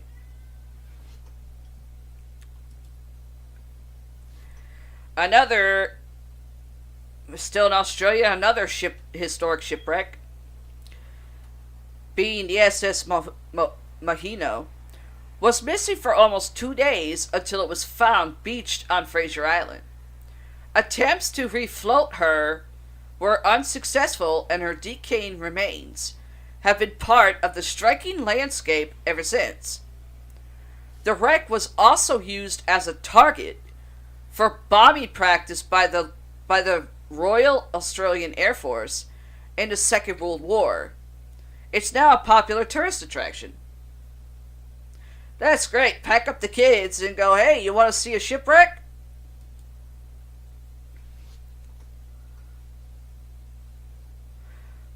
Okay, we're still in Australia. Toothbrushes on Whitsunday Islands. Unfortunately, washed up plastic on beaches is far from a strange sight, but a bizarre number of worn toothbrushes were found at Genesta Bay in Queensland Whitsunday Islands. These were collected by a skipper at Eco Resort the Whitsunday Wilderness Lodge as part of its cleanup exertions. Okay. Now we're going back to the UK and England. Valuable cargo. The usually deserted Branscombe Beach, a stretch of shingle along the Jurassic Coast in Devon, was a scene of unusual activity. on a cold day in January 2007. The shore was strewn with valuable cargo that was washed ashore in shipping containers from the stricken container ship MSC Napoli that had been damaged in a storm. The appearance of the cargo, which included motorbikes, cosmetics, auto parts, golf clubs. If you watch golf on TV, it's like watching flies fuck. Sneakers, empty wine barrels, and camcorders swiftly prompted looting as people swooped on the beach to claim the valuable items, while other curious locals arrived to help the clear up. The police eventually shut the beach down to prevent more looting. However, as this image, the image I'm looking at, from January 2008 demonstrates, car parts were still being spotted a year after the event. Okay, this happens worldwide. Jellyfish swarms. Marooned jellyfish is a common sight in beaches around the world. But in May 2017, mega swarms of the jelly-like creatures, including a large barrel jellyfish, covered beaches in Wales and other parts of the UK. The unusually high numbers were due to warm weather, increasing plankton, and drawing the gelatinous creatures inshore.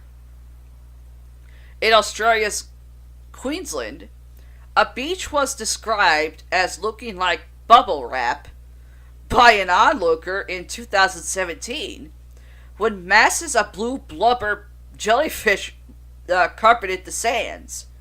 And it does look like freaking jelly. It does look like bubble wrap. Okay, we're going back to Australia. Sea foam in Queensland. Queenslanders are used to some pretty unusual phenomena. Phenomena. Phenomena. Yeah! On their beaches, including masses of sea foam that can bubble up at certain times of the year. The thick, soap-like foam often appears after storms. It's formed when dissolving organic matter in the ocean is churned up. Cyclone Debbie, in March 2017, saw beaches closed as masses of white foam were whipped up by the crashing waves. It even appeared to be snowing in some towns as the wind blew the foam upwards.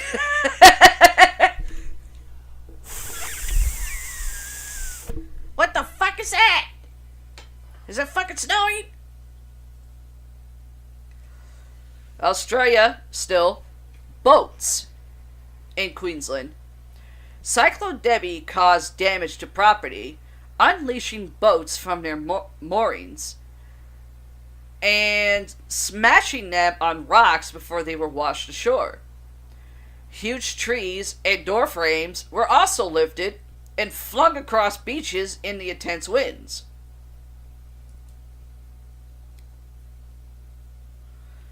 Okay, what? Sounds like something you hear in Florida. Yeah, you're swinging around something in the fucking wind and you slam into a fucking sign. Oh, shit! Oh, damn. We love it here! Bunch of dumbasses. Okay, now we're going to Iceland. Iceberg chunks. This striking black sand beach, and I'm actually looking at black sand, in Iceland becomes even more beautiful when huge huge hulks of sparkling ice are strewn across it. Known as Diamond Beach, it's located by the, Jokulas Six Shots Jukulsalone Glacial Lagoon in southeast Iceland. Ice chunks from Vatnajökull, Europe's largest geyser, are largely washed out to sea. Are regularly washed out to sea, polished by the waves, and deposited on the beach, where they glisten like diamonds. The ice pieces can be thousands of years old.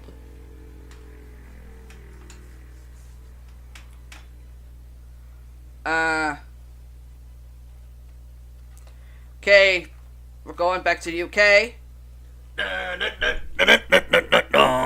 Just says UK, doesn't say England. Mermaid's Purse. And I'm looking at it,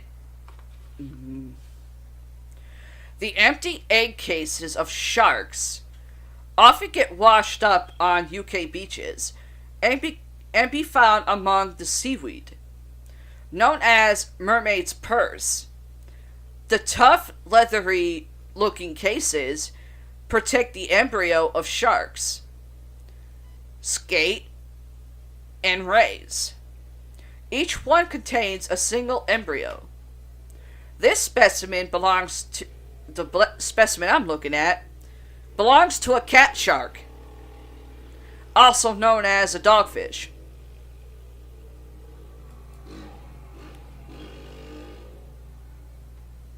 Holy fuck. Australia again. Shark egg case. I'm going to say that again, because that sounded like a mouthful. Shark egg case. Strange corkscrew-shaped egg cases washed ashore in Western Australia and are likely to belong to a Port Jackson shark. Be a great white or whatever. The egg cases of Port Jackson and horn sharks have ridges which helps keep them safely wedged among rocky nooks and crevices, and less likely to be washed away or eaten by a predator. The baby shark will hatch 6 to 10 months later, and the empty cases can sometimes be swept ashore. That sounds... Anybody out there want eggs? Probably not now. Sydney, Australia. A seaweed well. Sydney's normally scenic Collaroy Beach was closed to the public during 2018 after a huge buildup of kelp on the shore. The smelly mass formed a potentially dangerous seaweed well that was nearly 7 feet, which is 2.1 millimeters tall. Now, okay, we're going to Croatia. Megalodon tooth. It's not only seas that unveil all sorts of surprising items either. The impressive tooth of a megalodon, which was well over 20 feet, 6 millimeters long, was found in a river around 37 miles, 60 kilometers, from capital Zagreb in 2015. The colossal teeth, or tooth, of this extinct shark-like monster are highly prized by fossil hunters, as these giant prehistoric predators are often regarded as one of the largest and most powerful to have ever lived on Earth. And looking at the picture, it's a big ass fucking tooth. And it's black.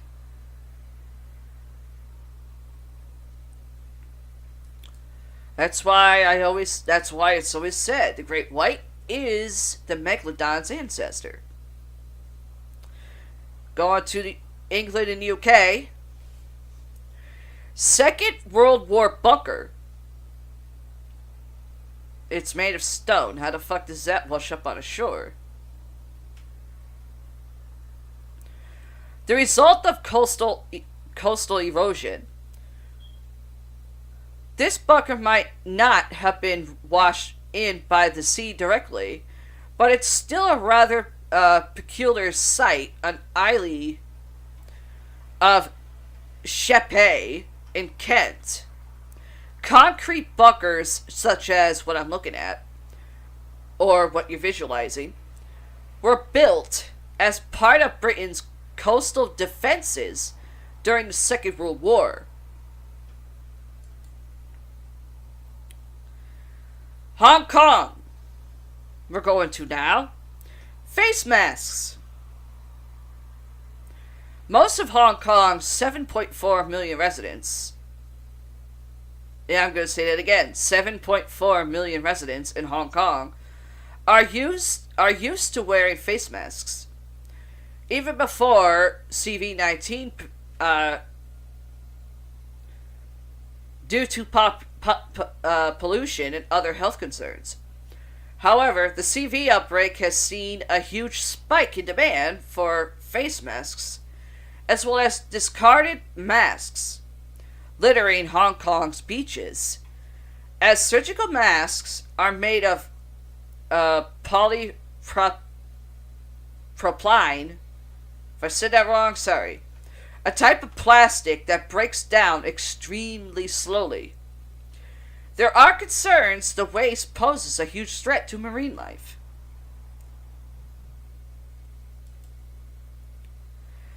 Okay, now we're going to France.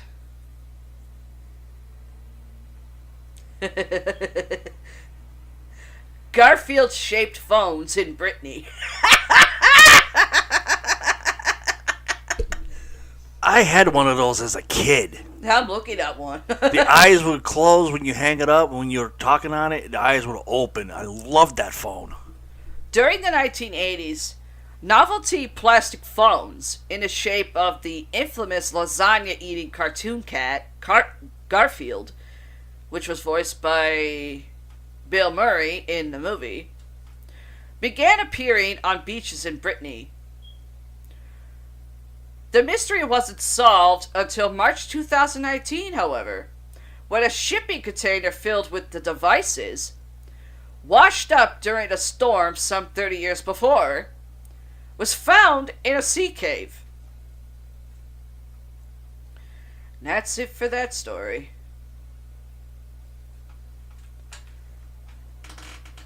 Man, do I miss those phones. Now I know what happened to the rest of them. Okay.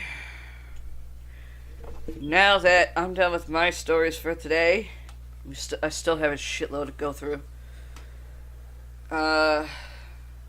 You want to finish off with the urban legend? Well, it's kind of long. Okay, we'll do that one. But there is a video of it from YouTube, so I will try to implement that into this podcast show somehow. But it's State Trooper recalls Christmas Eve, and this was December 24th of 2014. So I will put that video into this podcast where it plays out entirely for you guys, and then I'll have it up online in a few days. So stay tuned for more updates coming at your way. If you want to check out our website, it's everythingparanormal.gear.host/ep.html, and you can find almost anything there of what we've done. Yep. And how the site's been changing a lot. I've been getting a little medieval crazy on it. All of our podcast shows are there. Mobile device, which is up in the link for mobile devices like cell phones, tablets, whatever, has been updated. Yep. I finally did that today. So all you have to do is just click on the mobile devices, and then poof, all the shows from 1 to 16 is up there. So that'll do it for me for right now. Paramike. I'm Paralor. And we say good night. Bye. I'll tell you a story from my highway patrol days. I simply call this my Christmas Eve. The hour is late. Should go to bed near midnight, I believe. But memories keep me wide awake this snowy Christmas Eve. Yes, memories of my kids moved on. Each has their separate life. And how the holidays have changed since angels took my wife. The toys, the food, the Christmas cheer. My wife would bear the load because I would work most holidays, state trooper on the road. Just sitting in my easy chair, so many years retired, I reminisce on times gone by and all that has transpired. Of all the many happenings that seemed to come to light, a multitude of them occurred right on this very night. A drunken woman in Iraq who died on Christmas Eve leaves memories of a tragic case most people can't believe. I had to drive to where she lived to tell her next of kin. Found the rundown mobile home she had been living in. The person answering the door, I still recall today. A little girl, about 4 years old. She said, "I'm Sue McKay." I asked her if her dad was home and felt the longest pause. She said, "My daddy ran away." "You must be Santa Claus. My mommy said you'd come tonight if I just stayed in bed. And bring a pretty doll for me," it's what my mommy said. I broke the law that Christmas Eve, did not call child's care. They'd merely put her in a room, and that I couldn't bear. I picked her up and took her home. My wife tucked her in bed and wrapped the pretty doll for her, just like her mommy said. Adopted by a loving home, and soon they moved away. I won't forget that Christmas Eve and little Sue McKay. Another bitter Christmas Eve, a blizzard to behold. Had left a family in the ditch, just trapped there in the cold. By grace of God, I spotted them all cold and gaunt with fright, drove them to a motel room to safely spend the night. One Christmas Eve, a homeless man, shivering and wet, was trying hard to get a ride I'm sure he'd never get. I picked him up and drove him to a diner on the hill to warm his bones and left him with a $5 bill. Strange how when you're all alone with memories you recall, you think of everything you've done. Was it worth it all? I think about my God, my job, my children, and my wife. Would I do it all the same? Could I relive my life? Then comes a knock upon my door. This late, who could it be? A neighbor? Or has Santa Claus come to visit me? The figure standing in the cold gives me a sudden fright. A trooper with that solemn look. Dear God, who's died tonight? I'm flashing back through bygone years and how I'd often stood on someone's porch to bring them news, and it was never good. Is this how life gets back at me? For misery I've induced, where pain I've caused some other folks has now come home to roost. But looking in the trooper's eyes, my mind is in a whirl. I see a pleasant countenance. The trooper is a girl. She smiled and reached to shake my hand, and silence wasn't broke until a tear rolled down her cheek, and then she softly spoke. I'm sure you don't remember me, but thought I'd stop and say, God bless you on this Christmas Eve. I'm Trooper Sue McKay.